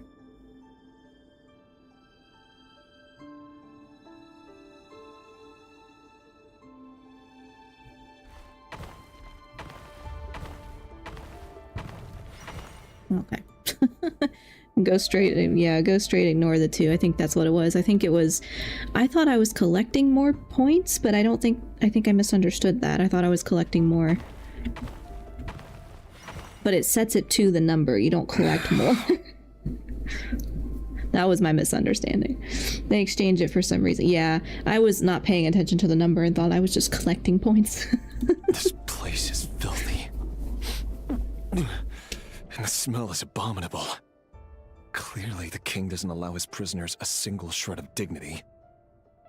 This is dire. Found you. Hello, Mr. Vedafilnir. Ah, it's you. Surprised? Oh, wait. I guess surprise isn't an emotion that prophets feel very often. I certainly felt some surprise in the moment when I was blinded. Surprise at the king's sheer ignorance. Surprise at just how unfairly this world responds to words of earnest remonstration. I'm curious. What did you prophesize this time? It wasn't a prophecy. It was a word of warning. Someone had to say it. The king has forsaken all reason in pursuit of his obsessions. I simply told him that if he continues on this path, Khaenri'ah will surely fall. But he didn't listen. Worse still, he stabbed you in both eyes and locked you away. Dane asked for my help. The court is in complete chaos now, but I'm sure you predicted that. Everything is transpiring as I foresaw, yet I am powerless to change it. Fate is an immutable force. I can but lament as the inevitable unfolds. I do wonder whether giving a man the power to see the future does nothing more for him than slowly crush his spirit. Forgive my curtness, Vedifulnir, but the king did not suddenly turn on you today. His suspicions have been brewing for a long time. You can't have wisdom beyond the reach of your fellow man without attracting his fear and suspicion. There are things the king does not want to see. So, he doesn't want you having visions of them either. He blinded you because he thought this would make the visions stop. He wasn't entirely wrong. I did indeed lose my power to see the future. Right up until... Until what? Just now. I believe I saw something new. Well, tonight could go a lot of different ways. 5 of us banded together to storm the palace, also we could rescue you. This will go down as the most tumultuous day in Khaenri'ah history. I sense hatred in you, but also hope. A desperate hope that with the tyrant deposed, that will be the end of the story.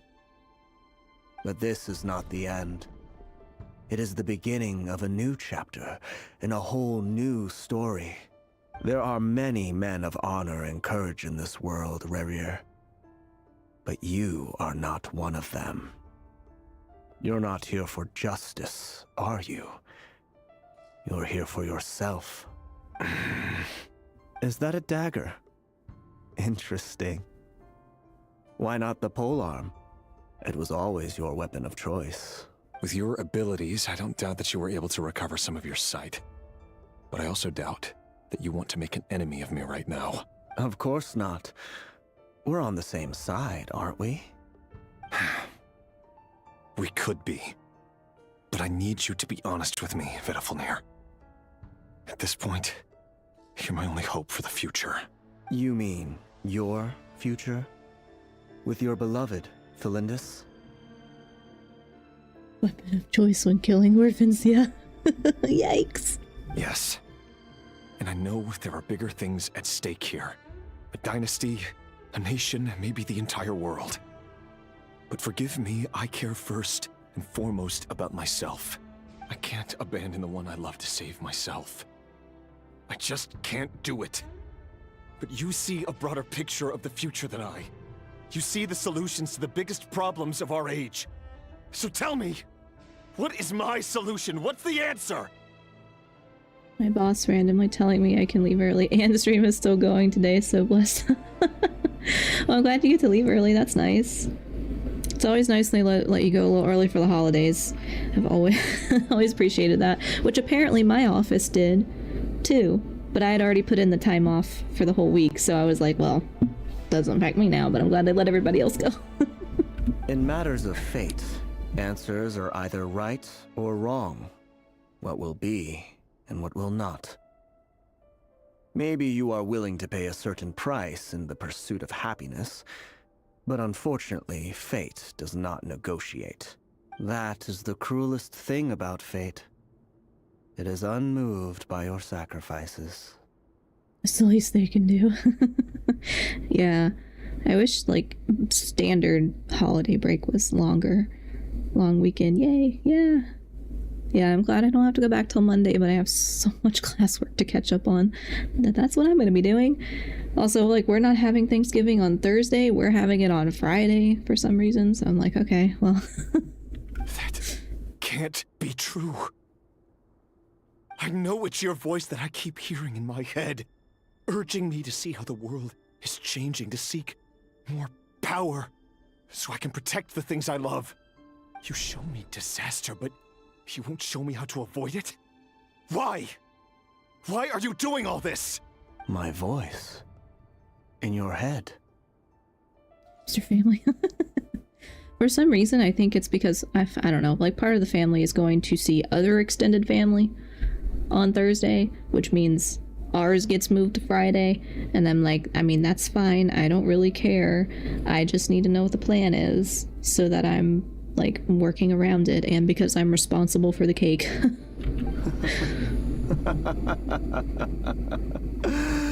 So, you hear it too? The voice that steals your mind, gains your trust, and drives you crazy. It turns out that we are not so different, you and I. Vedifilnir just broke into the strangest smile I've ever seen in my life, as if he'd discovered some monumental secret. But then he suddenly switched to looking extremely weary. What kind of cake? It is a pumpkin chocolate chip cake. I think that's the name of it. I've made it before and everyone seemed to like it, so I was being a little lazy this time and didn't feel like experimenting. So I was like, okay, let's go back to one that I know works. Still gonna take hours, but at least I know what to do because I've done it before. So I can plan a little bit, like make it in advance and not have to make every bit of the recipe on the same day, because it has like, you know, make the cake, make the frosting, but also there's chocolate ganache and like assembling it and all that stuff. Just, I don't like doing it all in one go because it takes like I don't know, 6 hours because I'm really slow at the decorating part because I'm still not good at it. Share. I know, I wish I could share it. It is pretty good. It's not my absolute favorite, but it is good. I do like it. I also thought about making like there was one that I made one time. I think it was was it a churro cake? I can't remember now. I think it was like a churro cake, but it had like spicy chocolate in it. That one was pretty good too. But there will be children, like young children, who I don't think will like spice, so it's like, should probably do something a little more, like, you know, favorable to the children, although some of them are not interested in any flavors that aren't chocolate, just straight chocolate and vanilla. Very well then. My advice to you is as follows. You must persevere. Whatever trials and tribulations you may face, be steadfast in the belief that they are your path to the future. For as long as you live, your story with Thelindis shall not come to an end. That is the only chance you have of fighting back against fate. It is up to you whether you believe my words. Regardless, that is all I will say on the matter. I have no right to intervene any further. I will hold you to your word. Thank you for setting me free. In return, I will tell you one more thing that you cannot afford to ignore. Just then, a strange wave of energy rippled through the city. We had no idea what it could mean. The cake you pick sounds like it'll make even the pickiest kids happy. I hope so. I made one time, like was that like I don't know, maybe not the last time I made a cake, but I think it was kind of like a pina colada flavor cake.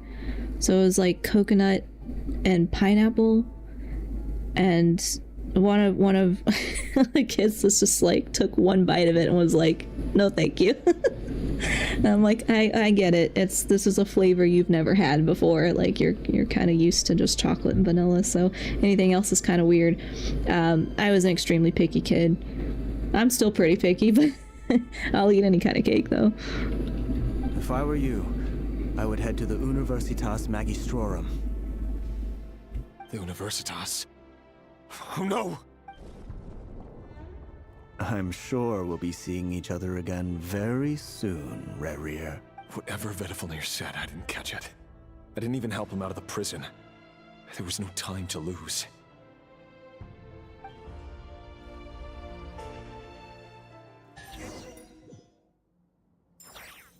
I sort of lost the plot. I'm thinking about cake now.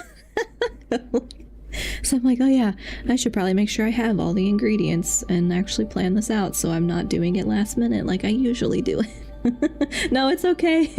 It's okay. I do need to think about it. I do need to think about the plan for that so that I don't get myself in a situation that I usually get in, which is doing everything last minute. To be fair, my brain is also just very tired today and it's not going to follow the plot of this anyway. I will watch a summary video later. Monsters? Is this Rheindarter's doing? Or the Universitas Magistrorum? Out of my way! Caught me off guard. I wasn't expecting to fight. I wasn't ready for that.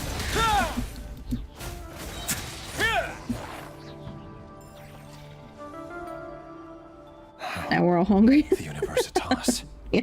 That reminds me of a rumor I once heard. I've not had lunch yet. I'm definitely hungry, but I'm too lazy to get up yet. So. Allegedly, the king installed secret mechanisms in the palace and around the city. No one knows where they are or what kind of power they hold. I'm pretty sure that evil guy is killing those orphans to take their cake. Oh, poor kids. Might have gotten distracted. That's okay. Yeah, I was keeping up with it for a little bit, for like maybe the first hour, and then I was like, you know what? Brain's tired. I can watch somebody explain it to me later.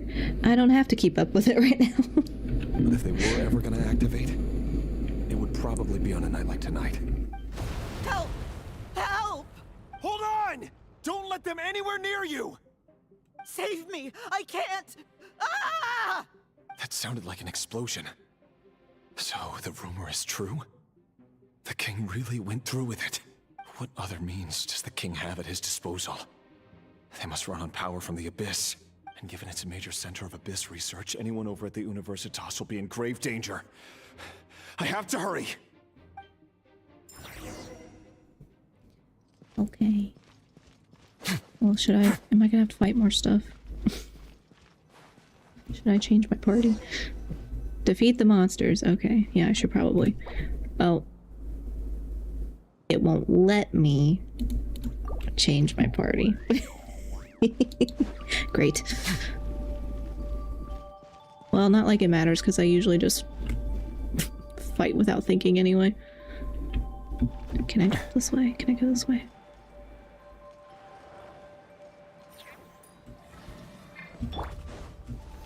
Stabilize! Oh, come on, button. Don't run away now. Stay cool and face your guilt. Be free.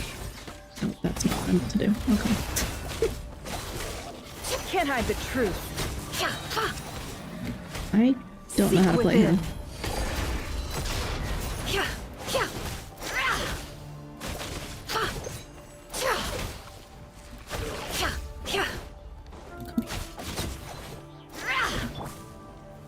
Gather! This is order. Be silent. Close your eyes. Night falls. No more lies. Can't hide the truth.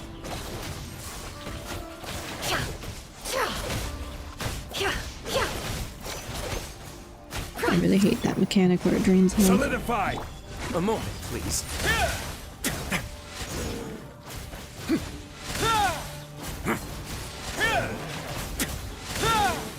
Observe. To dust.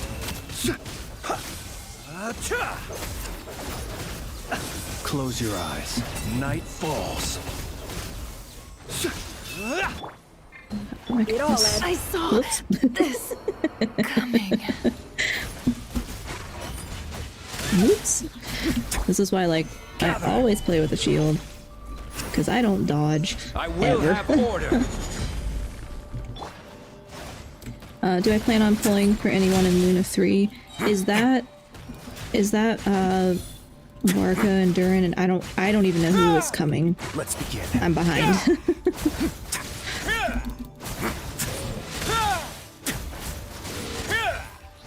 Oh no, there's a big something. Where are you? Regicide's blood money. Okay. Well, why are we... Gotta be a bit loud.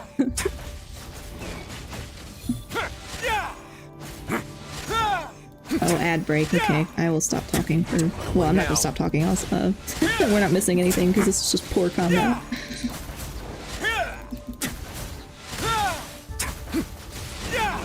Have a safe trip. At least it's an ad break when there's nothing interesting going on. A moment, please.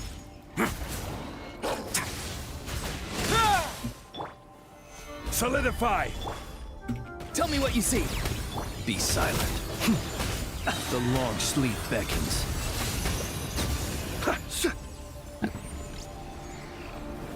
Can I, like, not activate the next thing until I'm sure ads are over? Let's see. Well, I guess I should... I'll heal a little bit. I don't know if they're gonna make me fight anything else. Hopefully not.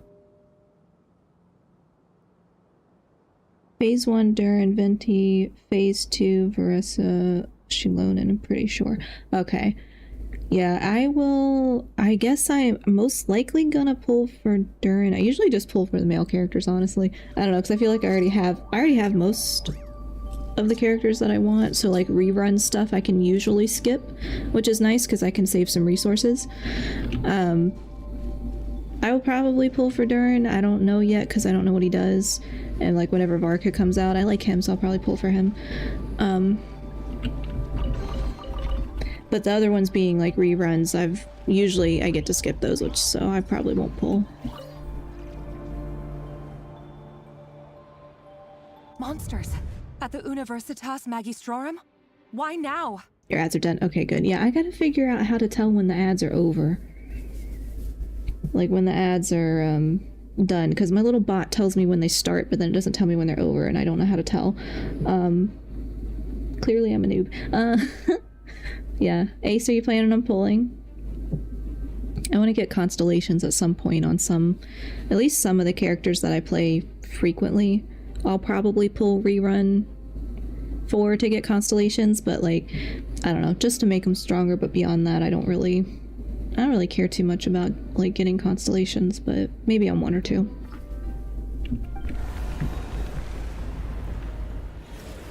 Maybe Durin, but I'm free to play in 50-50. Yeah, I'm trying not to spend any more money on it. Thankfully, I've not had to spend too much, but yeah, I'm trying real hard not to, because I'm like, come on, save your resources, plan your character pulls, you know. Tempted on Durin and Shilonen, yeah. And I'm glad they're doing rerun banners. I kind of wish they would do, like, region rerun banners, because there's so many characters at this point. But, I don't know, feels like it'll take forever to cycle through all the reruns. Oh no, they're coming. It's no use, the table won't hold out much longer. The weapons. Where are the weapons? Of course. All the lab equipment was upgraded after the inspection last week, but the new weapons haven't been allocated yet. I'm done for. Is anyone there? I need help! Ah! Stay back! Please stay back! Please!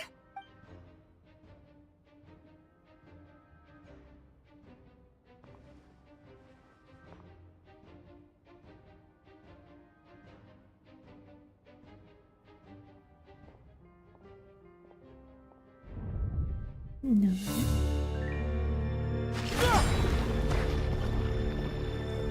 What's that? Reverie! So the rumors about your work are true. What? No! Listen, something happened at the palace tonight. We have to leave! You don't need to lie to me anymore. What do you mean? I know why you're worried, and I will respect the decision you've made. But it's okay, because I found a solution. I know how to end all this. Thanks, Gokaska. Have a good holiday. The normal life you so desire.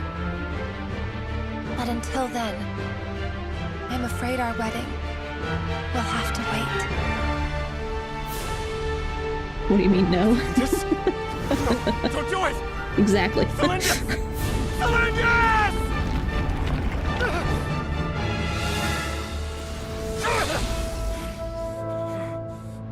I told you, Rerir. Let her go. You will find someone better. No! I won't do it! I have to save her! By what means exactly? A lowly pawn. You lack the power and the strength of will. Do you know a way? Tell me! Come to the palace. Join us.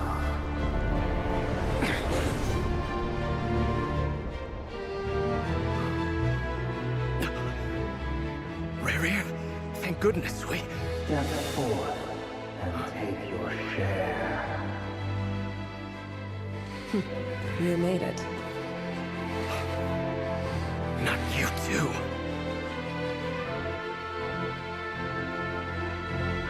Hatred or grief, despair, desire. We all have our own.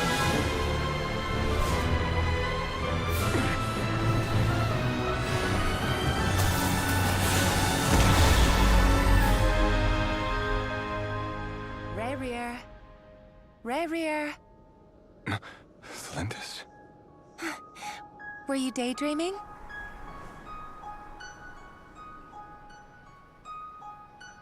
You still remember, Rerir? That question you asked me a couple of weeks ago? Oh. You mean the proposal? Yeah. I'm wondering, where do you think would be a good place to discuss it? Maybe in the garden? Or were you thinking a fancy restaurant? It's your choice.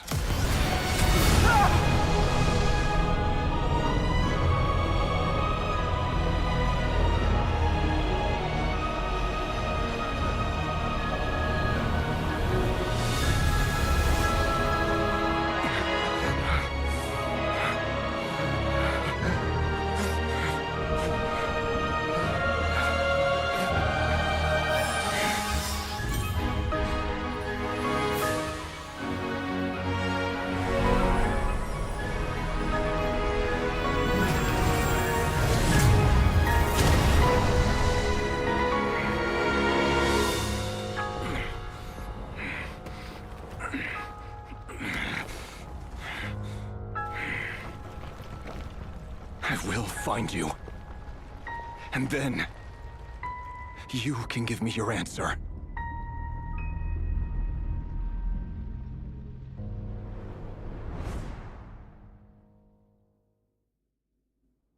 No, right?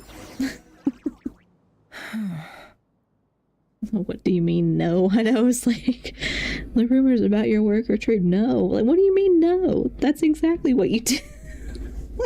That didn't make any sense. I'm so confuzzled. Yeah, I'm a little confused only because I kind of zoned out for part of it earlier. I was on autopilot for a while. They might lay it out for us, though. They might explain it. So that's how the Raker of Solnari was born.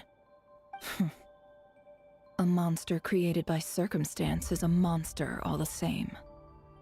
Viewing other people's thoughts for too long can get uncomfortable. Right now, I'm feeling a strong sense of loathing. In a nutshell, the story of Conria is what happens when the truth falls by the wayside. Everyone tells little white lies, and before long, you have a huge pack of lies that destroys everything. Thanks for following, Ace. Time to get back. His past is filled with sorrow, but the tale of any fallen civilization is one of endless tragedy. Cruel as it may be, that was Conria's fate.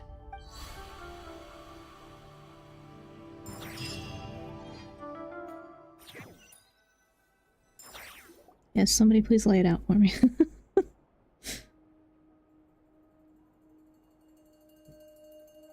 Everyone, I'm back. Can I get a standing ovation? Never! How are you holding up? Feeling okay? I don't get half the Archon quests. They are so long. They are quite long. Yeah. To be honest, I don't remember the early ones. Like the early game ones, I don't remember those anymore. If they were shorter, I feel like they were shorter. Maybe they weren't. But yeah, they get so long now, which is good because story and it builds the plot out, but then I kind of lose the plot because there's so much time sometimes in between Archon quests, and I forget what happens. And then I'm like, don't remember. I'll listen to somebody else explain it to me. Which I don't have that problem with other games, but I usually play them like straight through. Something about chess and pumpkin cake, yes. That's the summary of today's stream is chess and pumpkin cake and me not having a clue what's going on half the time. The Mondstadt quest was like one act of the new ones. Yeah. Which I guess makes sense that they would kind of expand it as time goes on, but it does get to be a lot. Because sometimes they don't always explain stuff, you know, outright, and you have to like either think about it for a while or even rewatch it because you can't replay it. I want to replay it sometimes because I forgot what happened, but yeah, a lot of times I just go look for an explainer video to remind me. She's fine. Boss is a pro. Yes, I'm fine. You will have seen the events of Rarir's life through my thoughts. It's now clear that he is just a regular nobody, driven by personal tragedy, as he said himself. I mostly agree. There's only so much we can know about him from his memories alone, but they did give us a clear glimpse into his life in Conria. Hi Gothgul, how are you? However, I would not consider Rarir to be a nobody. He was deeply involved in the events of that era. Yet, when the catastrophe of a generation strikes, nobody is safe. Sounds to me like you're speaking in riddles again. Is this you urging me not to abandon the people of Nodcry in their hour of need? Good, got to leave work early. Good. Yeah, I think lots of people are getting out early today, which is nice.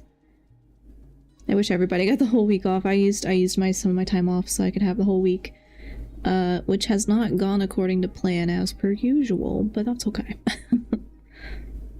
That's the problem Honkai had for a while, but they just added a skip thing and a summary thing and a story replay thing. Oh, that's nice. I don't think Genshin has that at all.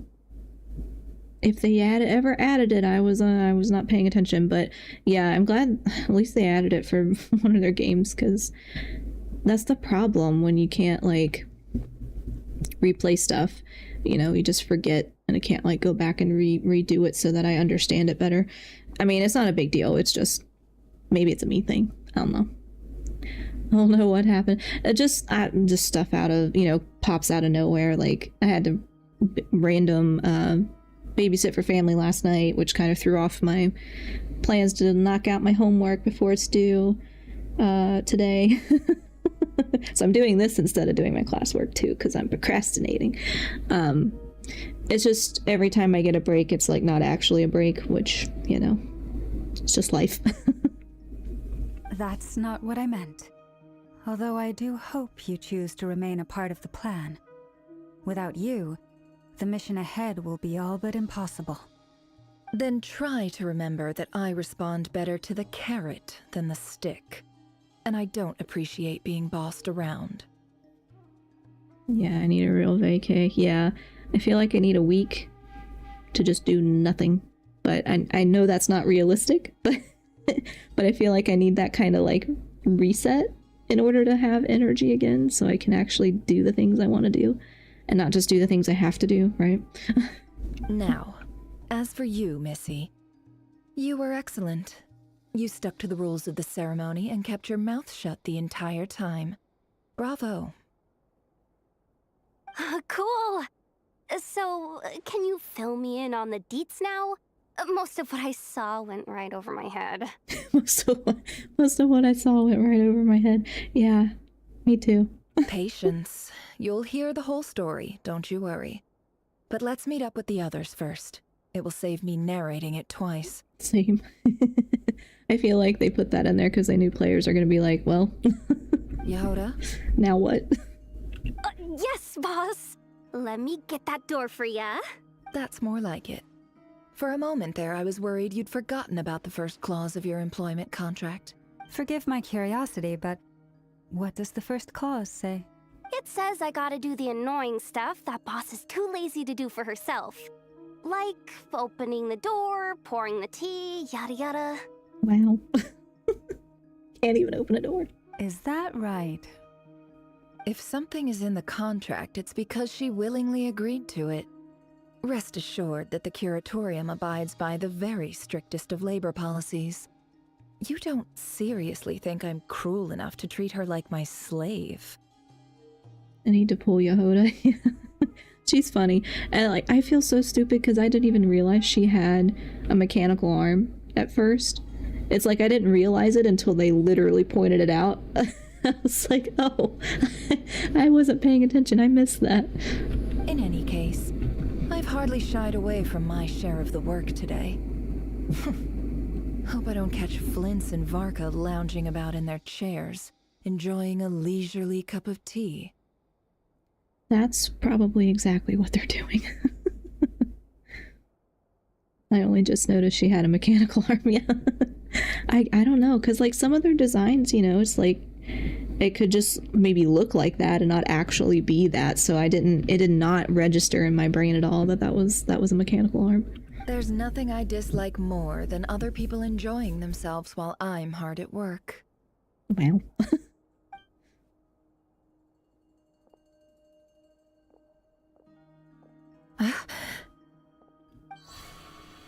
Oh no.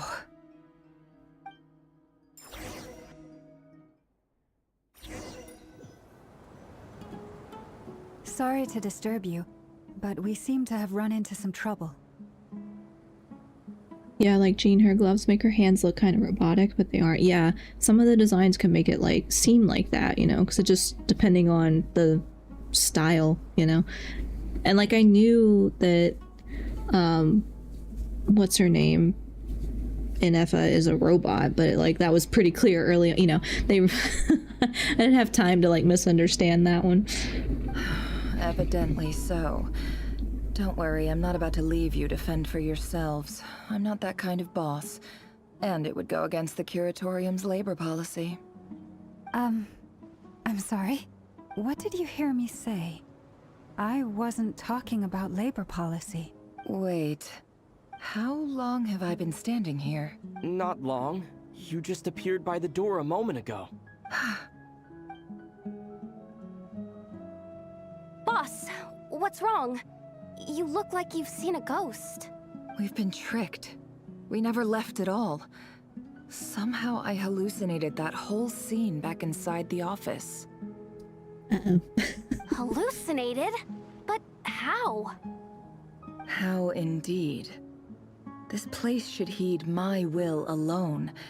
All thoughts and actions that occur in here are just a result of pawns moving across the chessboard in a carefully calculated manner. And nobody has access to this chess set but me.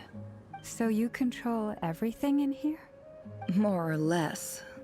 But yes, it's a special technique of mine. Has anything like this ever happened before? Only once. It was the first time I used the chess set.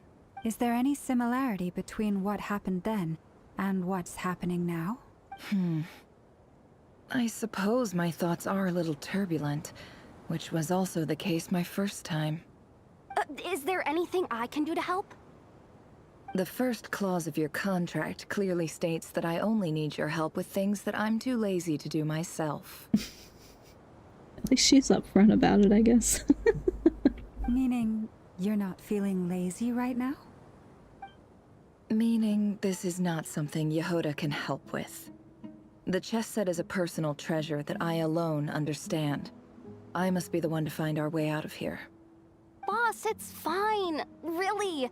Let me do something useful. Oh, listen to you. Whatever would I do without you, Yehoda? What? Really? Yes, really. Where would I ever find another employee as obedient and servile as you? God forbid anything ever happens to you. Oh, okay. Well, anyway, I was thinking of fetching some water. There's gotta be a source around here somewhere. I suggest everyone finds someplace comfortable to take a rest. We gotta conserve our energy. Even though all this chess malarkey doesn't exist in a physical sense, mentally speaking, it's all real. And so is our tiredness and fatigue. You don't want to dismiss mental fatigue. Just because it isn't physical doesn't mean it's any less serious. But anyway, I got your backs, so don't worry about a thing. Don't I have the best employees? Jealous much? If we can find a suitable time, I'd love to borrow Yehoda for a day to help out at the Frost Moon Scions. Would you be amenable to that, Boss Nefer? Oh, Lauma. Have I ever told you just how pretty you are? Beauty runs from the tips of your antlers to the depths of your imagination. The thinly veiled, the thinly veiled insult. Disguised as a compliment. Time to rally, everyone. Follow me. As we continue our journey, the same rules will apply. That means stay focused and no talking no matter what we encounter. And don't disturb the chess pieces. You have my word that I will get us all out of here. Well, I thought we were done. I missed the insult. Oh, she was just telling Lauma how pretty you are from tip of your antlers to the depth of your imagination, because she wanted to borrow her employee. It's oh, what a pretty imagination. W Rose from Never. Yeah, she's got some good lines. I 100% only pulled her so that I could get the cat animation, the idle animation, but I do like her too. I just wasn't planning on using my resources.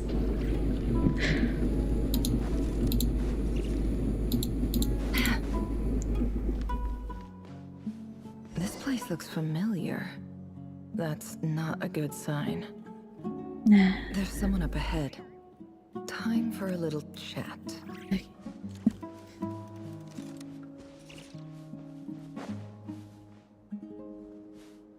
I wasn't expecting visitors at this hour. Wait, is that? Oh, it's him. There you are. Sinue's been looking for you all day. I think he has some news for you. Oh yeah? What were you doing just now, Uncle Retinue? Hiding away some more loose change? I know I saw some Mora. What do you mean loose change? Oh, come on, I'm too old for this. Just pretend you saw nothing. Okay. Guess we're back in Sumeru because she's from Sumeru.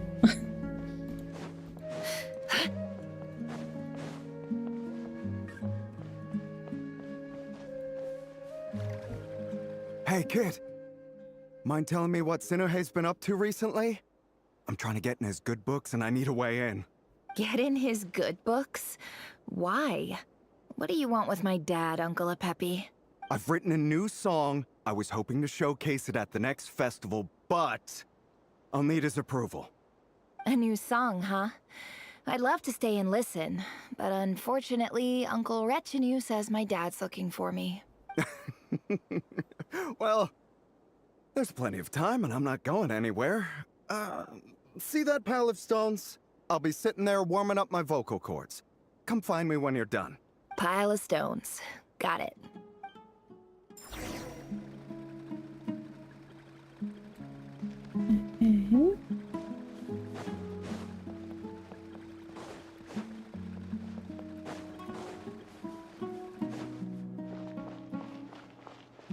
Hi, Dad. Uncle Retinue said you were looking for me. Ah, there's my little princess. If you'd gotten back just a little sooner, you could have shared the spoils of war with me. Spoils of war? Who were you fighting against, Dad?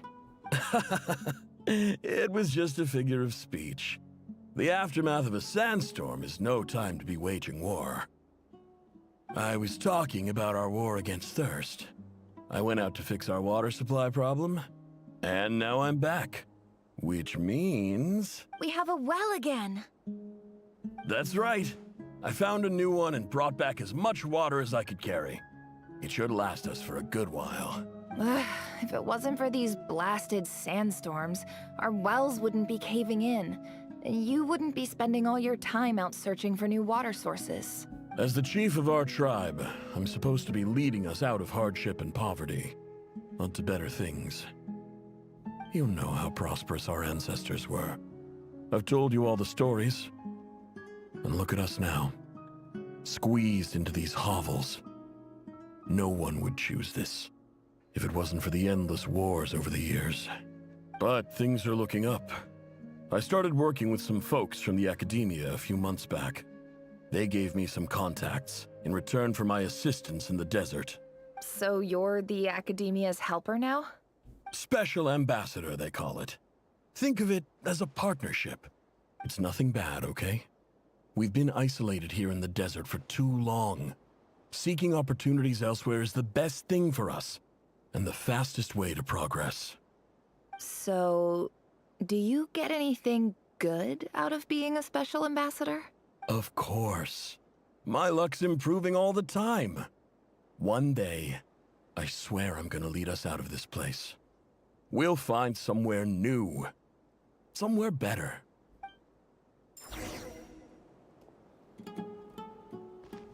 Oh. Am I supposed to... No. Okay. Guess I'm not supposed to talk to anybody else, just the people they tell me to.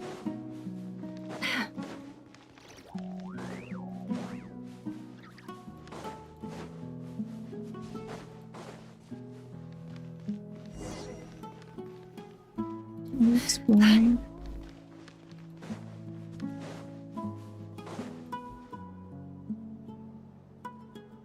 That's our well, and you know it. You stole from us. Well, you've gone from chief to thief, and now you have to face the consequences. Did you really think you could take our water without permission and get away with it? You're either brave, stupid, or both. And that special ambassador act? Yeah, nice try. We spoke to the academia. They said it was all news to them. You're a liar and a cheat!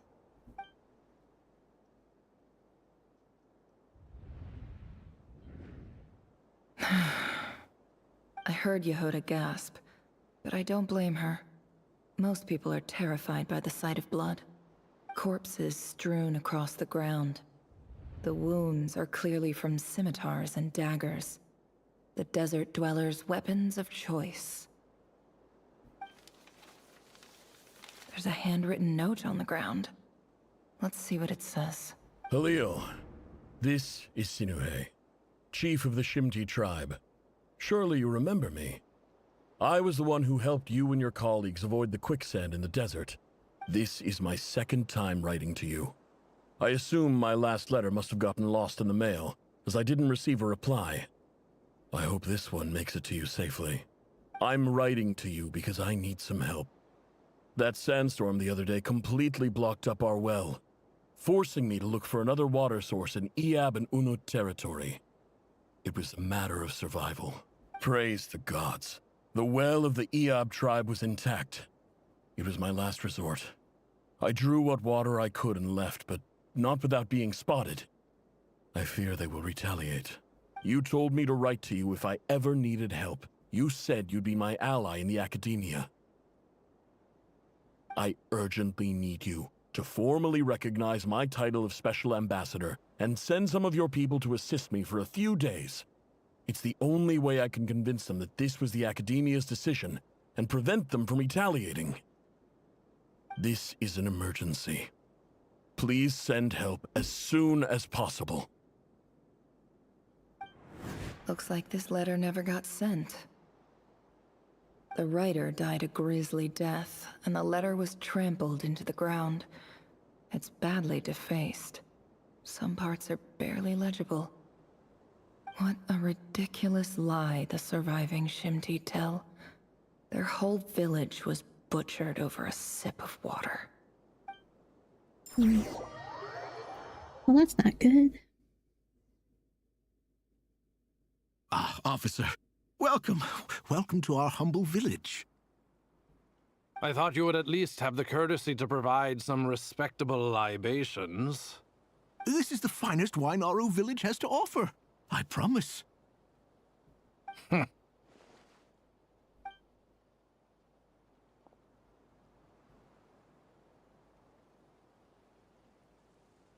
The Academia has agreed to reserve a single space for a candidate from your village. But I remain skeptical of this entire endeavor. I highly doubt anyone in this desert possesses serious academic potential. Okay, bro, you're a little snooty. Yeah. It's a little... That's annoying. Please, have faith. If not in us, then in our god. The child we found shows great promise. I beg you, take her away from this place. Give her a chance. Don't let her talent go to waste. I was gonna say that, yeah. Very snooty. Very pretentious. Which is the thing I hate about academics, as someone who participates as an independent researcher.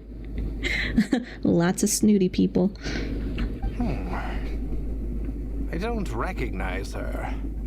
New arrival? She showed up here a few days ago and we took her in. She's a really bright kid. Please help. I'm begging you.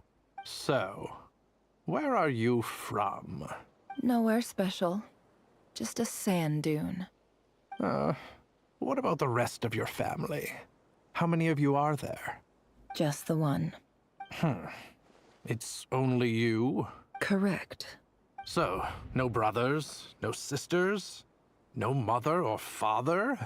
Any who have slept on a bed of sand, I call my brothers and my sisters. Apart from that, I have no family. All right. Get over here. Sign your name on the form.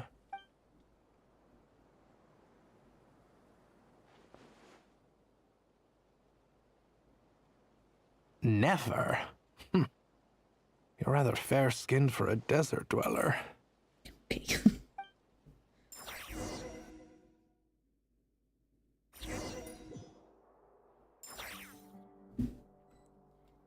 Talk to the advisor. Well, now they're gonna make me go to school in the game. Trying to get away from school.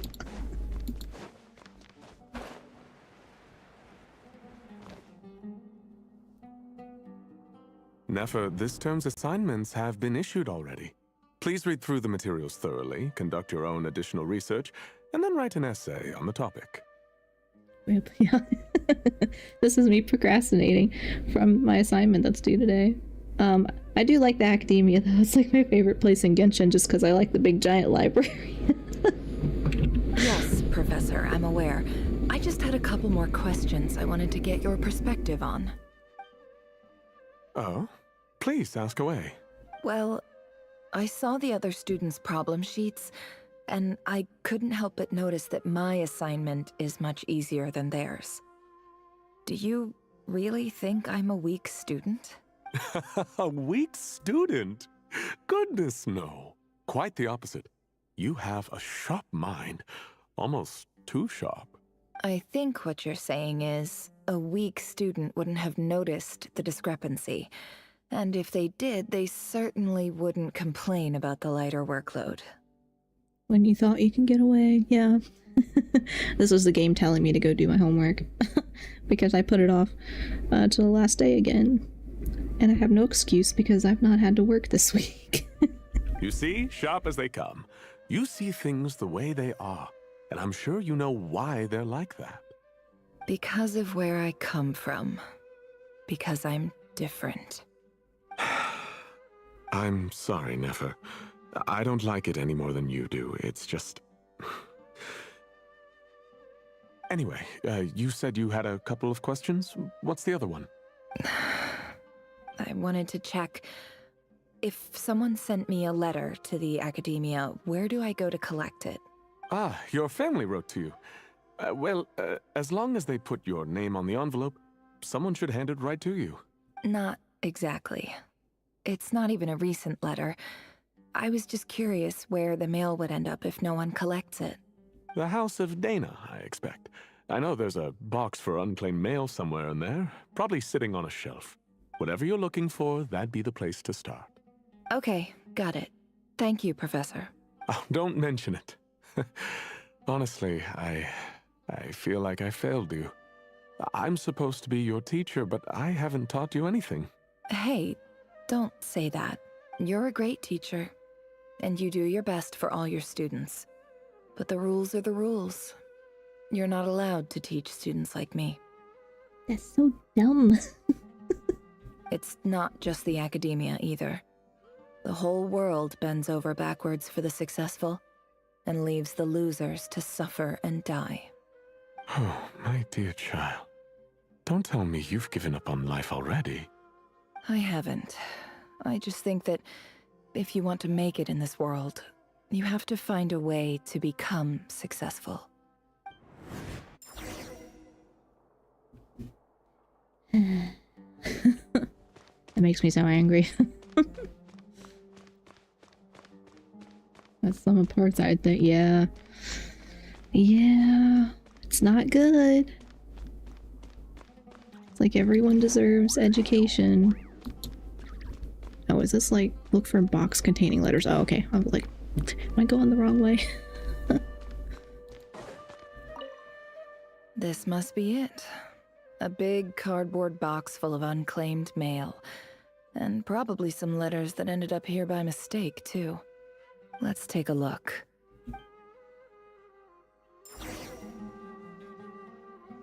Oh, I can't. Okay. I'm stuck behind the ladder.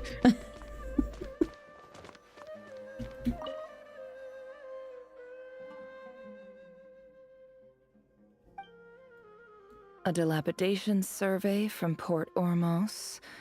Looks like it's from a Corps of 30 representative. What a strange thought. A bunch of mercs losing sleep over rundown buildings. This one was never even opened. I guess the recipient didn't care what the Corps of 30 had to say about anything. Who was it addressed to? I don't recognize the name, but it must have been a Ksharawar professor. This one is addressed to the Immorta Sage. The title is Changes Observed in Satyavada Life Symptoms. Why do all these letters read like full-blown dissertations? Guided by the incense, we became lost somewhere in the forest. All the barriers between levels of consciousness disappeared as our minds soared around in circles, looking for a branch to seek refuge on. In clinical terms, these symptoms fit the description of incense poisoning. The Immorta Darshan strictly prohibits the use of hallucinogenic substances, but I believe there are still people getting away with it. For example, my neighbor who always breaks out into song and dance after using incense. This seems like something the academia would want to know about. Why wasn't it collected? Wait, what's this written on the back? It's so small. The note says, "The sender authored this letter while under the influence of mushrooms." Oh boy. I would send it back, but no return address was provided. Stamped by the Grand Conservator of the House of Dana.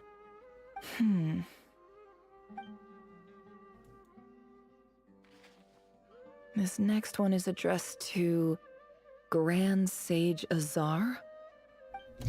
Oh, okay. One of the cats just yeeted up onto my desk. And now he's rubbing on the microphone. Hopefully you can't hear him doing that. Sora, I need you to pick a spot. I need you to pick a spot that is not right here. I know there's no room for you, honey. I'm sorry. Yeah, I'm petting him. I love when he gets on my desk normally. It's just hard when streaming because he knocks my either knocks my water over or knocks my microphone over, he is determined right now to lay next to the microphone because that's normally where he lays. Okay, if you can fit there, go ahead, but please don't knock anything over. My desk is not very big. Okay, pick a spot. There you go. A few words of protest regarding recent changes in Sumeru's educational policy. In recent years, the academia has taken on a small number of students from the desert region, as per the policy to this effect.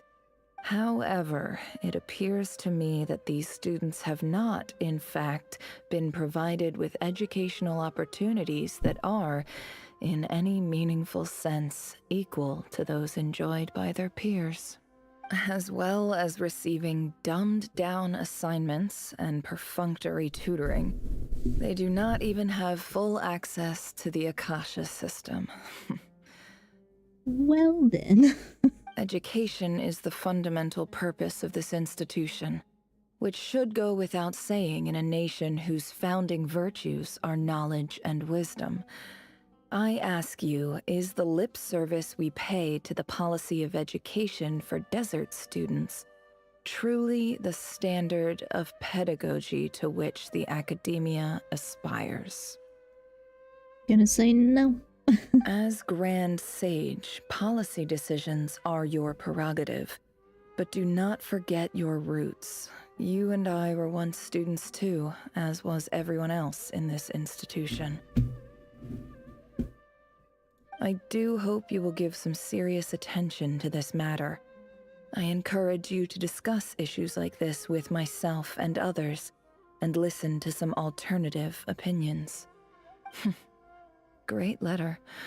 Shame it didn't get to where it needed to go. And the sender is... Huh? Sage Cyrus of Spontamod. I didn't realize anyone else even knew how bad students like me have it in this place. So this is where letters from the Sage of Spontamod end up? Nice one, Grand Sage. Really enlightened leadership. Not really trying to hide it very well. Why not just destroy it? Whatever. This isn't what I came here for. Moving on. I'm not exactly holding out hope that a letter sent from the desert would even make it here. But if it did, where else would it end up if not in this box? I can't believe how much discarded mail there is. Must have been years since someone last went through it all. And this is just one box. The whole House of Dana is boxes on shelves. I don't believe for 1 second that any human being has sat down and read through all the documents in this place. Who has that much free time on their hands?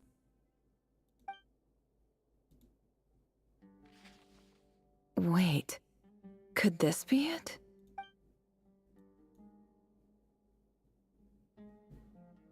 Least fancy envelope in the box, written on crude quality paper. And of course it would be right at the bottom of the pile. Clearly no one gave this letter so much as a first glance, let alone a second. The handwriting on the envelope looks very familiar. Greetings, Halil. My name is Sinuhe, chief of the Shimti tribe. I was the one who came to you and your colleague's aid when you ran into trouble in the Great Red Sand. I don't know how well you remember it now, but I brought you to safety and gave you some water and other supplies. You seemed very pleased and told me your name. In my tribe, learning a person's true name is serious business, and I therefore see you all as friends. You were kind enough to leave your contact details so we could stay in touch. The Shimti tribe lives a harsh, nomadic existence in the desert. You were sympathetic towards my plight, promising to make me a special ambassador of the academia and help us find a way to make a better living. This brings me to my reason for writing. Our tribe has fallen on particularly hard times, and I would like to ask for your assistance.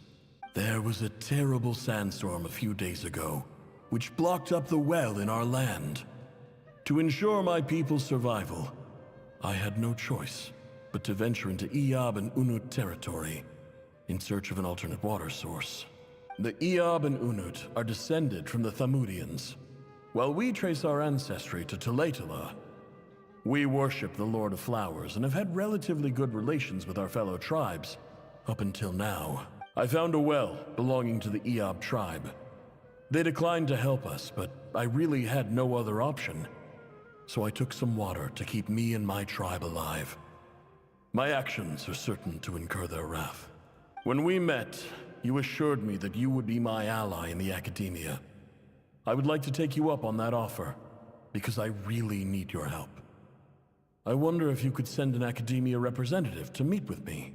That aside, the last time you were here, you mentioned that the academia had started accepting students from the desert, and I told you a little about my daughter, Nefer.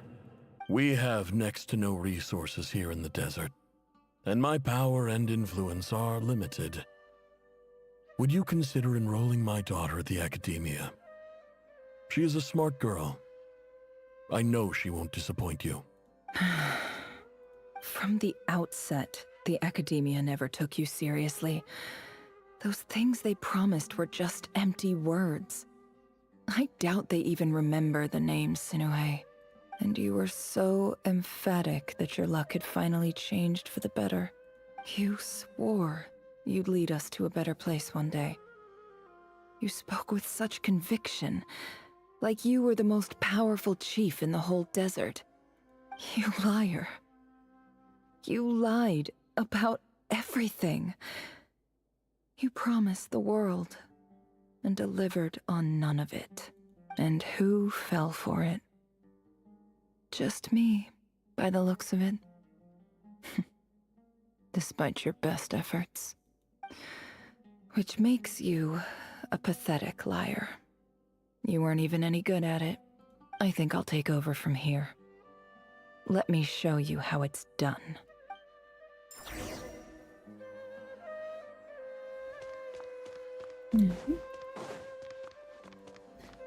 The cat is now a loaf in front of my keyboard, with his head on my left hand, which I'm trying to use to navigate. You're kind of impeding me a little bit here, buddy. I just came to say goodbye. Thanks for everything you've done for me in my time here. Let him play. I wish he could, because he does press buttons sometimes on my keyboard. Like when I'm typing, if he's laying here while I'm typing, he'll just like kind of roll over, press a bunch of buttons. Never? You packed your bags. Where are you going? I'm quitting. Something's come up in my hometown. Gonna head back and deal with it. Huh? But this was a hard-won opportunity for you. You know that better than I do. It was, but it doesn't matter.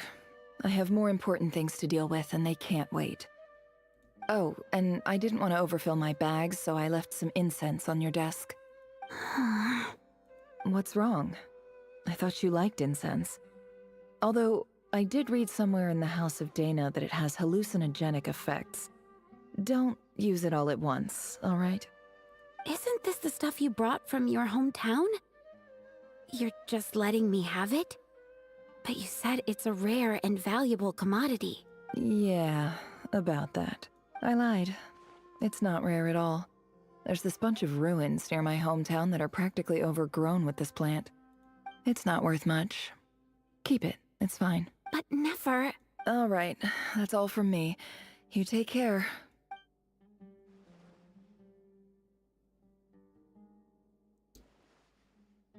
Well, don't forget me, okay?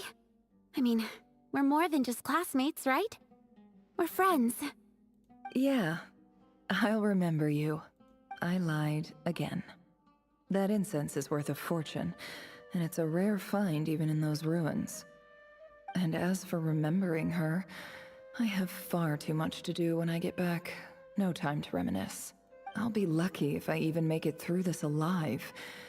But either way, I expect I'll forget you pretty quickly.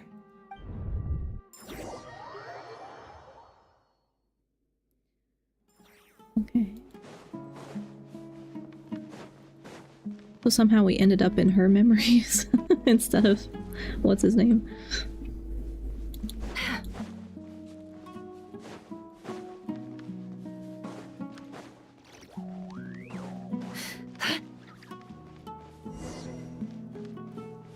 Talk to the chief. Oh, okay.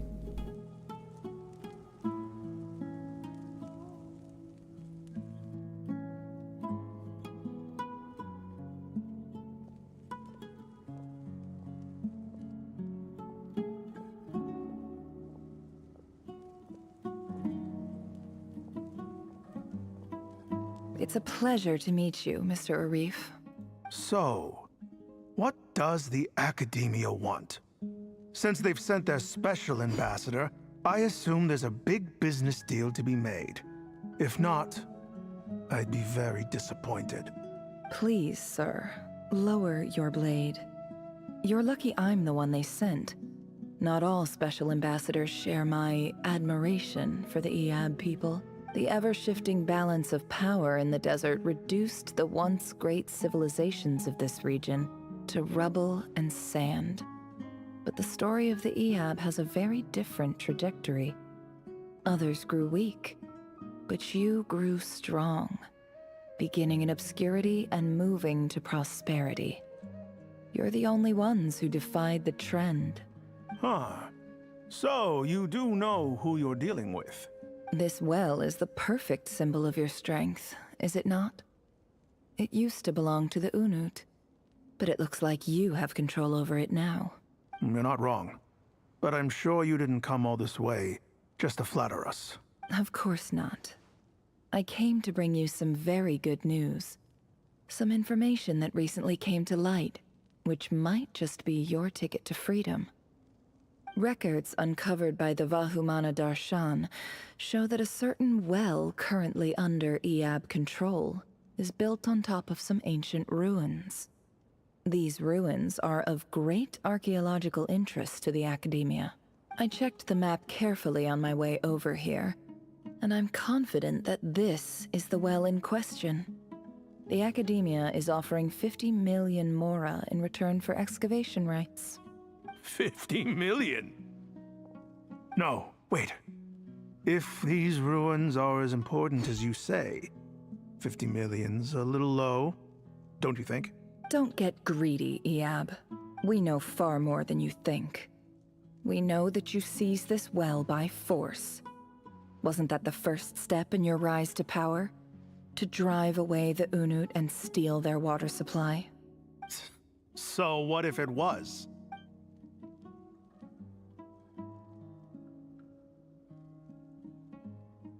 Don't worry.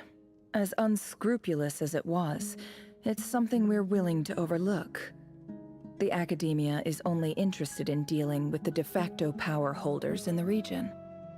I hope I am making myself clear. And I hope your words are the truth. If I find out the Academia is trying to play me, I'll hunt down every one of your people and make you watch as I cut their heads off one by one. Oh, chill. Jeez. I assure you, Chief, that would not be in your long-term interests. You don't want to make an enemy of the Academia. You see how I'm dressed, don't you? I appreciate that you've never been to the rainforest, but surely even you recognize an ambassador's attire when you see it. And what does a barbarian like you have to lose anyway? You really think the Sumeru Academia would bother to come all this way just to lie to you? We have more important things to worry about. All right, I take your point. The Academia is the highest authority in the land. I'm sure you're trustworthy people. In that case, we have a deal. We will sell you the excavation rights. I'd like to thank you, Ambassador. This is good news indeed. Excellent news. In fact, it calls for a celebration. Would you do us the honor of staying a while and enjoying some Eab hospitality? Gladly. I am partial to wine myself, and I trust you are as well.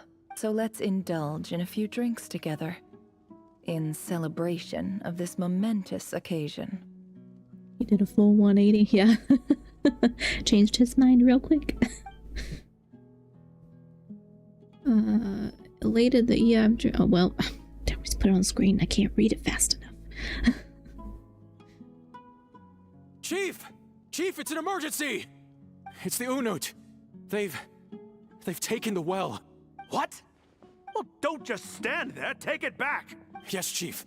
I have every confidence in the EAB's military superiority, and yet...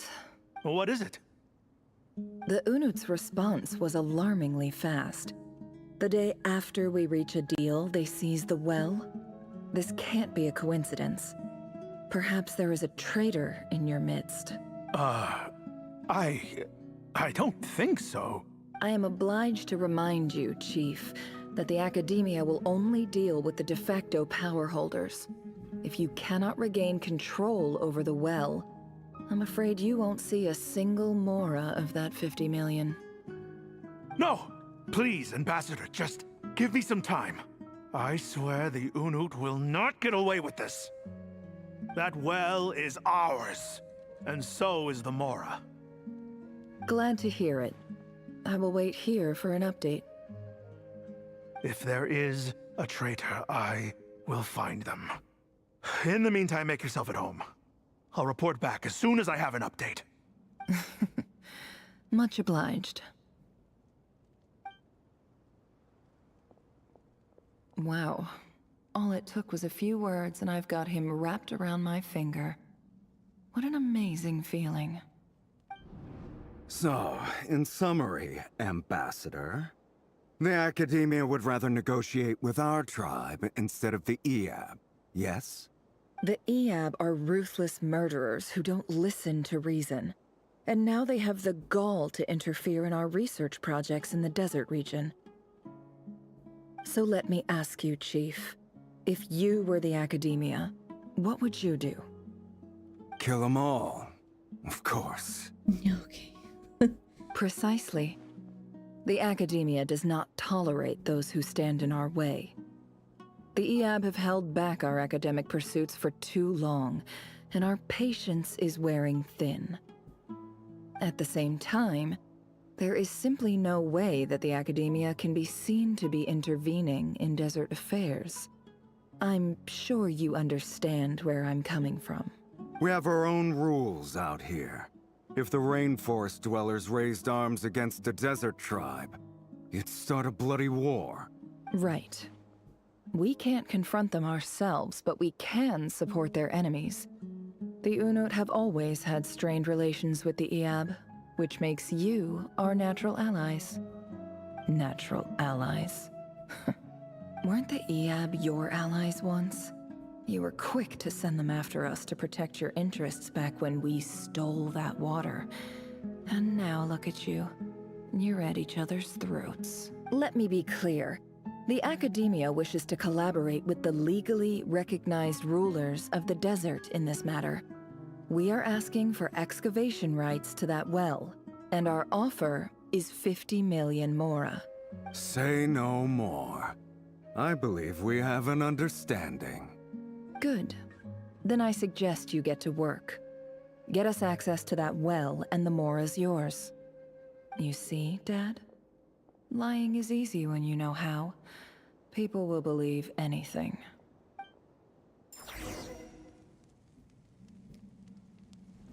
Well, that's one way to accomplish it, I guess.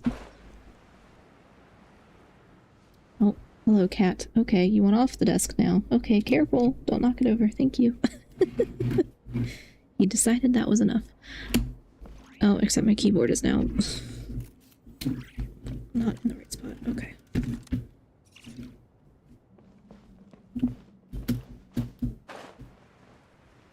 Where are we going? Is it up or down? Oh, higher. Okay, wasn't supposed to go down.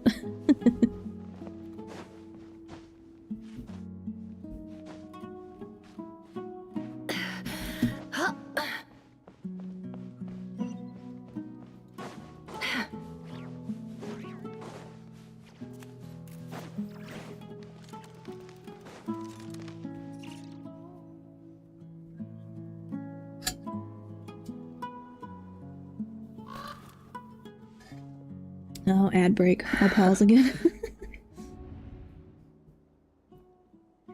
I must have set it for every hour or something, or that was the default setting. I don't know. I messed around with it last night and this morning, and clearly I still don't know how it works.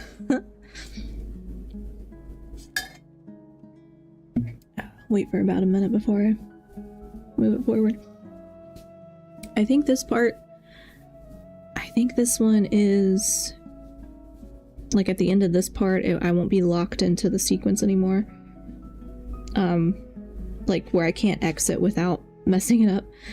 So before it gets to the third part, I'm gonna try to stop it and save that for the rest of this week, I think. So I'm gonna finish this one and then save the rest. But I thought, you know, oh, I can stream Tuesday, Thursday, and then I remembered Thursday's a holiday, at least for us here in the US, so maybe Friday's a better choice for this week, but yeah. Okay. Hopefully the ad break is over.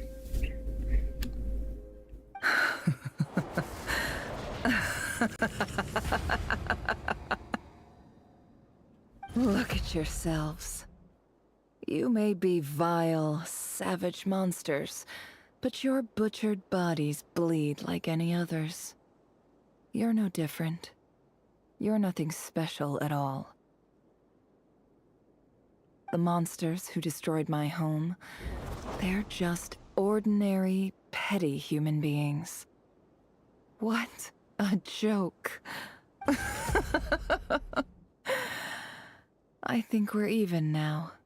Maybe I've even done the desert a favor. It's a better place without all these people around. Oh, Sinuhe, my gullible fool of a father. Perhaps if you'd been as ruthless as I was today, our tribespeople would still be alive. In this dog-eat-dog world, a chief needs to be tough to survive. But you couldn't do what had to be done. So I did it for you. Nefer, it's okay. All of this is in the past now. I believe I remember you promising to remain silent. Yeah, but even so... Yehoda, is there anything you can do to ease the tension? You got this, Yehoda. It's your time to shine. Alright, time for a sharp turn onto a completely different topic. So, anyway, that's enough of that. When are we getting out of this place? Feels like we've been walking forever. I'm getting pretty tired. Oh, Lauma, you tired? Yes. If we can find somewhere to sit down, I could certainly do with a rest. It's not far now. There should be a temple just up ahead. Is the situation about to reach a conclusion? Yes. Really? A temple? That's where this story ends? I guess that's how things go in the desert. I've been to a similar place with a friend from the desert before. Desert dwellers can never escape their destiny. Or so everyone says. I never wanted to believe it, but looking back now, I'm as desert as they come. You mentioned a temple. What's waiting for us there? My biggest trade secret of all. Ah. Then I'm guessing it's where you got your power from. The power to peer into other people's minds. I didn't know you were clued up on any other religions. I'm no expert in the history of Sumeru, but since you come from the desert, I would imagine it has something to do with King Deshret. And the 7 pillars who served him, they are major figures in the desert belief system too. Sounds impressive. I have some friends with connections to this stuff, specifically with Hermanubis. Ah, I know who you mean. General Mahamatra Sino. The spirit of Hermanubis dwells within him. That's Boss Neff for ya. She knows everything. Sino's hardly a figure of obscurity. But I know about Sethos, too. What about him? Is he a big deal or something? Well, he's not a small deal, let's put it that way. You sure know your stuff. Please, this is the bare bone basics. Save the flattery. Thanks for your patience, everyone. I'm sure it's been a lot to take in. With any luck, that's our exit just up ahead.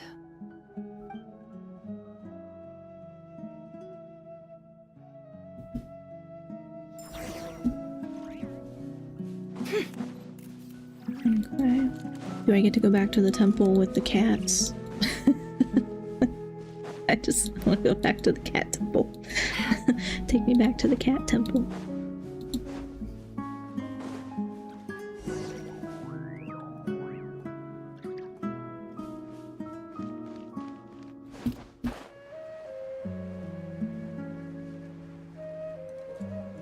We can have an ancient cat cafe.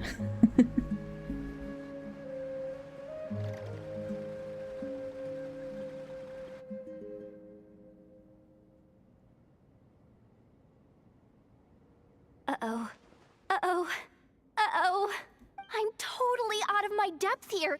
I don't have anything to add about any of this stuff. Like, look at that statue, for instance. I want to do the whole name-dropping, this girl knows her stuff thing too, but I've never seen anything like it before. A statue with the head of a bird. Looks like something out of King Deshret's mausoleum. That's Thoth, the Ibis King, one of the 7 pillars of King Deshret. The legends say that he, the Crocodile King, and the Goat King were the 3 retainers of King Deshret. Let's take a look.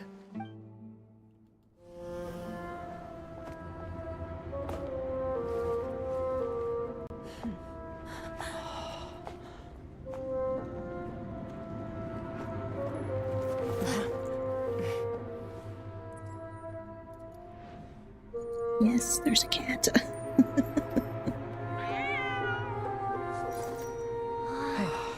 It's just Ashru. So, all is well?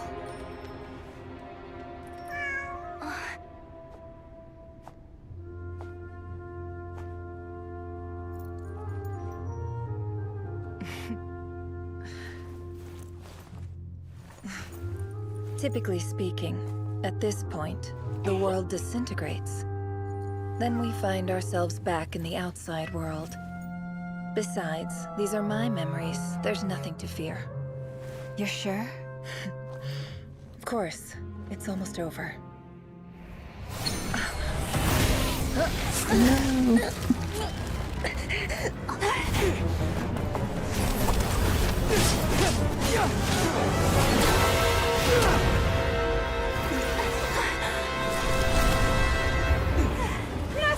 Hold on!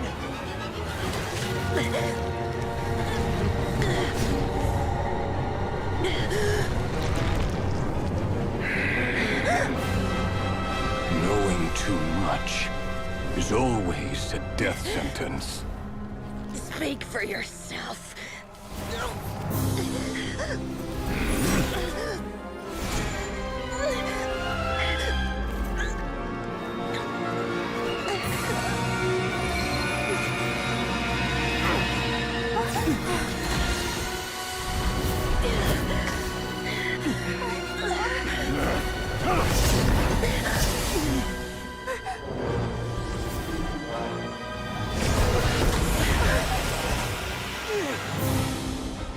How repulsive.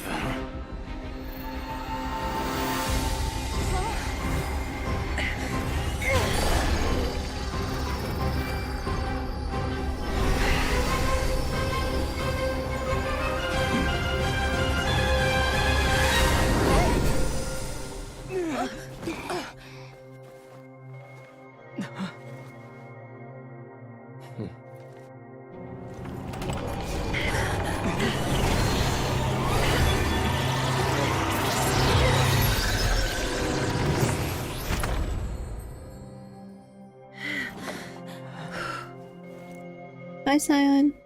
Thanks for hanging out.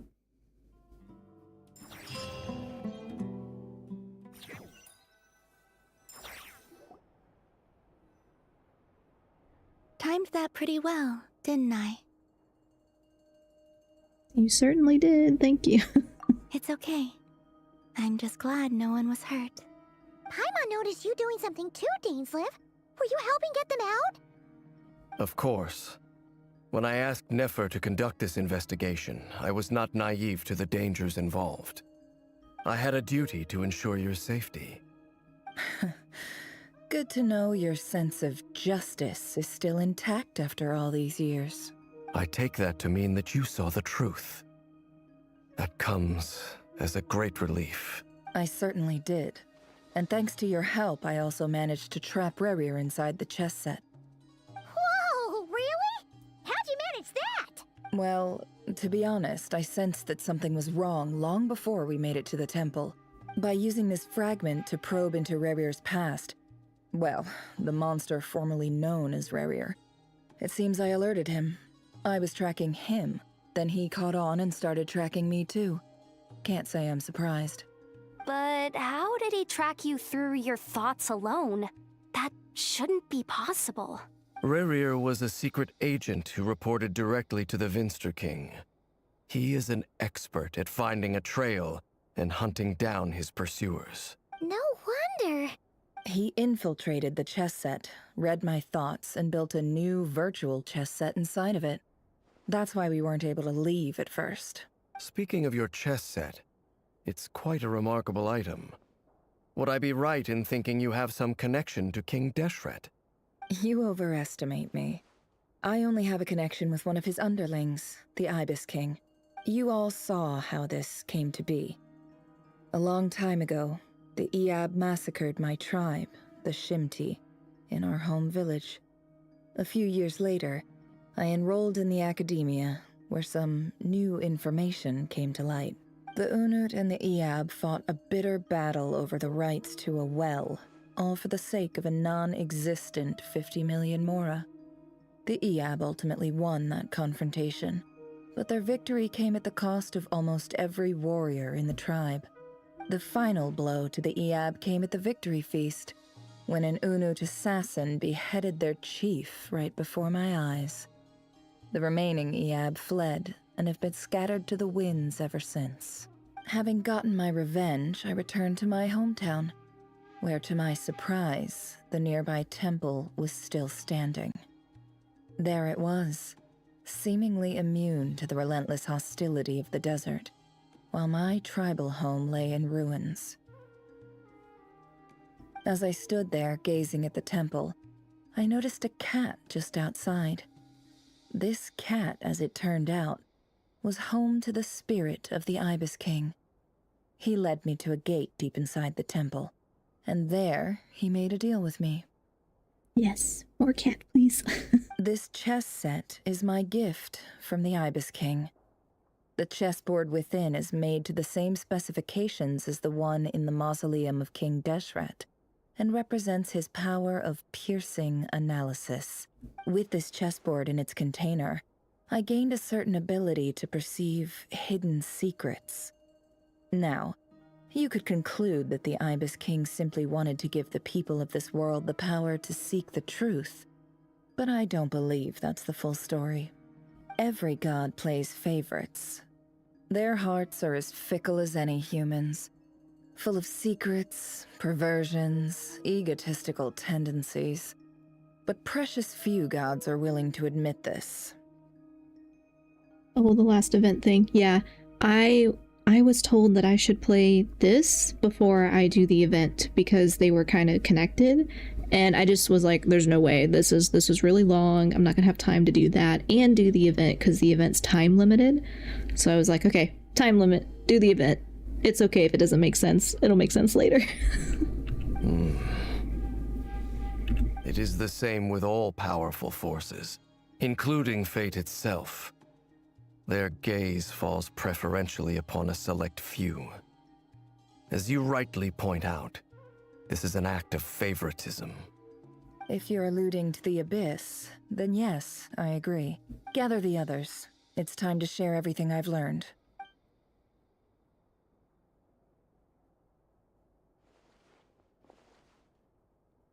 That is a massive... Thank you all for being That's here. a cat house thing. That is massive. As promised, I did some further investigating into the Reicher of Solnari's background. I am pleased to report that the investigation has been most fruitful indeed. The Reicher of Solnari, real name Rerir, was once a Conrian subject who served the Vinster King. I will now share the important details of his story. Please save any questions or comments for the end. So she narrates the whole backstory to the group. Okay, yes, but can you give me clarification? My brain hurts. At the Venster King's behest, he gathered intelligence and assassinated descendants of the Crimson Moon dynasty, unwilling to take down his beloved Tholindis, who was secretly of Crimson Moon heritage. He then got dragged into court politics. Oh, why isn't she just voiced here? That's weird. Okay. Vedful. Okay, I don't remember how to say that guy's name. Ved's voice, which spoke to him of his fate, was like a reflection of the moon. Though he could disturb the waters to gain some temporary relief, he was powerless to erase it entirely. In contrast, Rerir's own life was like a reflection of a broken moon. Once the stormy winds of fate blew across the water's surface, it was utterly destroyed. Tholindis smuggled away a piece of the moon before disappearing through that mysterious portal. It was passed down through the ages, finally falling into the hands of the knave. But what lies on the other side of that portal? Is it really a whole other world? Tholindis never had the chance to share what she found there, neither did Rerir, who followed her in. So that's why he's so obsessed with the moon. A tragic tale, to be sure. But it does not excuse his many transgressions. No matter how much Rerir suffered in the past, the fact remains that he is what we know today as the Wild Hunt, wreaking havoc upon innocent lives in Nodcry. He becomes more dangerous with each passing day. If left unchecked, it is simply a matter of time before all of Teyvat suffers the consequences. This is a threat that the Knights of Favonius cannot ignore. A question for Miss Columbina. Forgive me if this is presumptuous, but have you ever seen the spatial gateway that appeared in Rerir's memory? Never. But I have heard stories of something called the Moon Gate, and this seems to fit the description. Miss Lauma, any thoughts on this? In the lore of the Frost Moon Scions, the moon is believed to hold many secrets. Some sources speak of ancient knowledge, others of a gateway to the unknown. The term Moon Gate is one I have heard before. But as is the case with all of our legends, there are no records of any first-hand witnesses. We cannot know whether it truly exists. Then back to Miss Columbina. As a moon goddess yourself, do you have some idea of where the Moon Gate leads to? Not at this stage, sorry. I do hold the power of the Frost Moon, and my strength is recovering well. I can sense that the gate would open at my command, but... But there's more to the power of the Frost Moon than that? Yes. A moon goddess has the right to open the Moon Gate, since it is a path to the moon. But as never mentioned, holding open a spatial gateway takes a huge amount of power. And right now, I need to conserve my energy to fight the Reicher of Solnari. I'm afraid this is one mystery we may have to leave unsolved for now. I agree. Better to save your strength. But if you'll humor me for a moment, I have a bold conjecture of my own regarding the world beyond the gateway. I highly suspect that neither Tholindis nor Rerir made it through unscathed. The evidence pointing to this is the fact that the Reicher of Solnari exists in the form of countless fragments. There's a cat on the board. There's like there's two cats. There's like a funny looking cat. Actually, it kind of looks like my emotes. With the abyssal power he wields, no ordinary foe can touch him, let alone tear him to shreds. And yet, the Wild Hunt proliferates wherever his scattered fragments lie, drawing hordes of monsters to many different locations across the land. So your theory is that Rerir was physically torn to shreds by some powerful force? Hence, why the Wild Hunt is a distributed phenomenon, rather than a unified one? Makes sense to me. Explains why the wild hunt is so pervasive, and why he's been trying to piece himself back together. He was whole to begin with, and he wants to be whole again. Without the power of the Abyss on his side, he almost certainly would have perished the moment he was torn apart. But the Abyss, much like a curse, has kept him alive. I could not agree more. The power of the Abyss is most surely a curse. It is a compelling explanation, and one that accords with my present understanding of Abyss creatures. Whether the life form in question is primitive or advanced, if a curse has extended its lifespan unnaturally, it will continue to survive in spite of everything. This raises some interesting questions. I will run some experiments and see if there is any validity to my suspicions. That being said, regardless of whether my research bears fruit, I would like to thank Miss Nefer for conducting such a thorough investigation.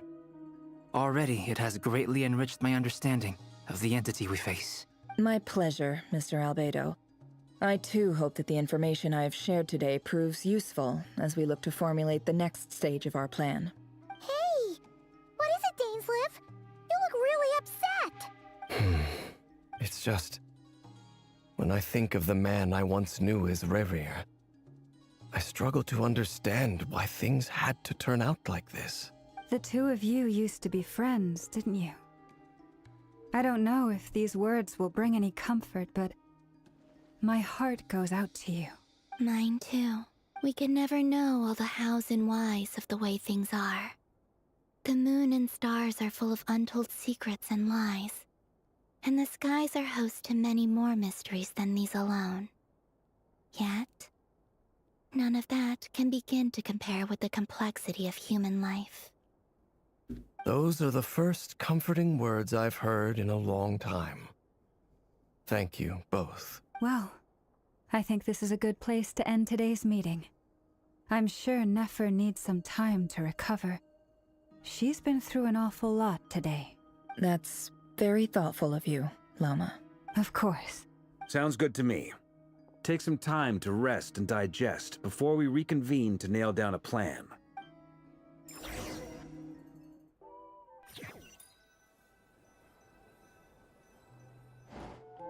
Hey, is this a bad time? Hope I didn't kill the conversation. It's fine, come on in. No need. Come on, let's talk outside.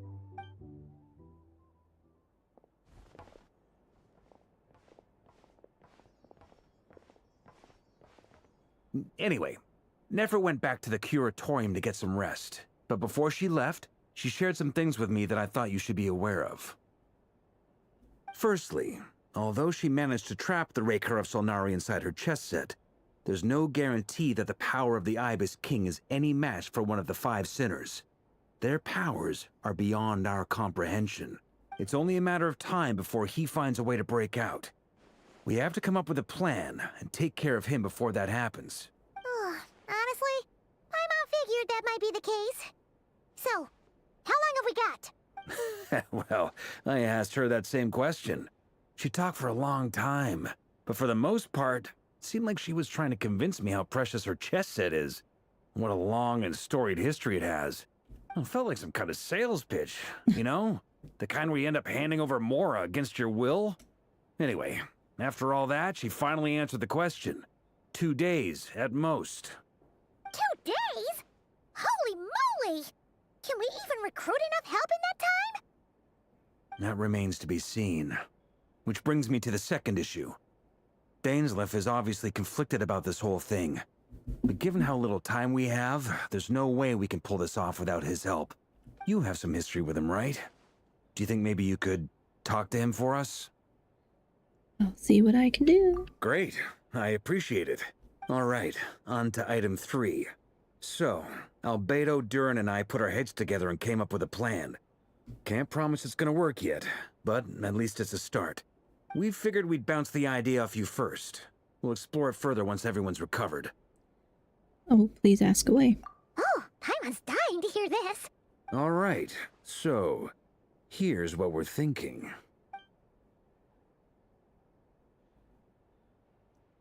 Shocking plan, but nothing can phase the greatest traveler and trustiest travel guide in Tevat. It doesn't take you long to get behind it. We felt a little uneasy about roping you into this. I mean, firstly, you're not locals, and secondly, none of us are your boss. You're well within your rights to refuse if you so choose. What is the plan? Roping us in? Why would you even say that? We know the stakes here. It's all of us against the Rayher of Solnari, or none of us stand a chance. I mean, somebody go... Are you gonna fill me out on what the plan is, or are we just are gonna just take it as it comes, I guess? I choose my words very intentionally, I'll have you know. I like to think there's an art to striking a down-to-earth tone even when the stakes are through the roof. Sir Varka, I have a few thoughts about this plan. I'm all ears. I think we can be more flexible with how the roles are allocated. In my view, the most sensible lineup would be like this. Well, okay. They're just not going to tell me now. I see your point, yeah. But if that's how we're going to approach this, you'd better make sure you're ready. To be clear, I don't doubt your abilities. Far from it. I just want to make sure. Are you really willing to take all this on? I want to do everything within my power.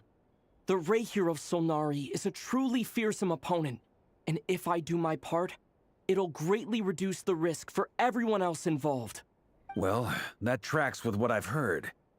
Jean's mentioned in her letters that you're so diligent it's almost abnormal. Okay. As in, most people weigh up the risks and rewards in situations like this. But you seem to just march towards danger without a moment's hesitation.